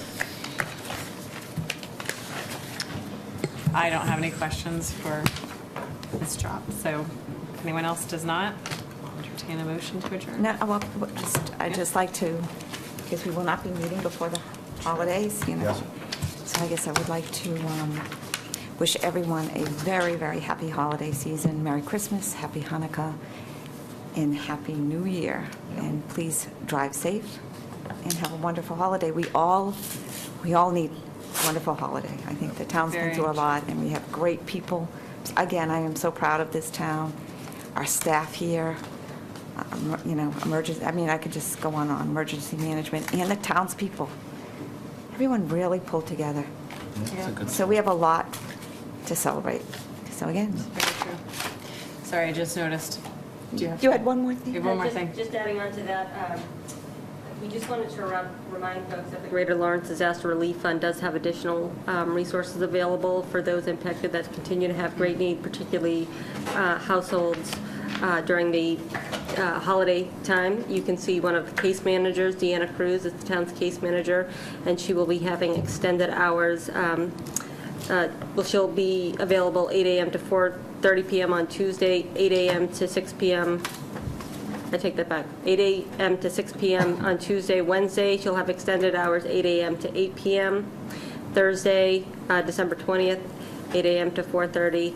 and Friday, December 21st, 8 a.m. to noon. And we would encourage people to contact her if you are, continue to be in need, and we can try and assist you. To date, that fund for North Andover residents for the additional need has recently committed another $3,200 to some folks. It aggregated, and so if there are people in need, we would encourage them to contact Deanna. Great, thank you. Any other comments? I echo Ms. Medali's. Happy holidays, everyone. I haven't been this tired since we did marijuana. I know.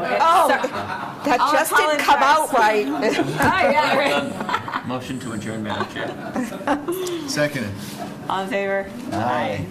Yeah, sorry for the long agenda tonight.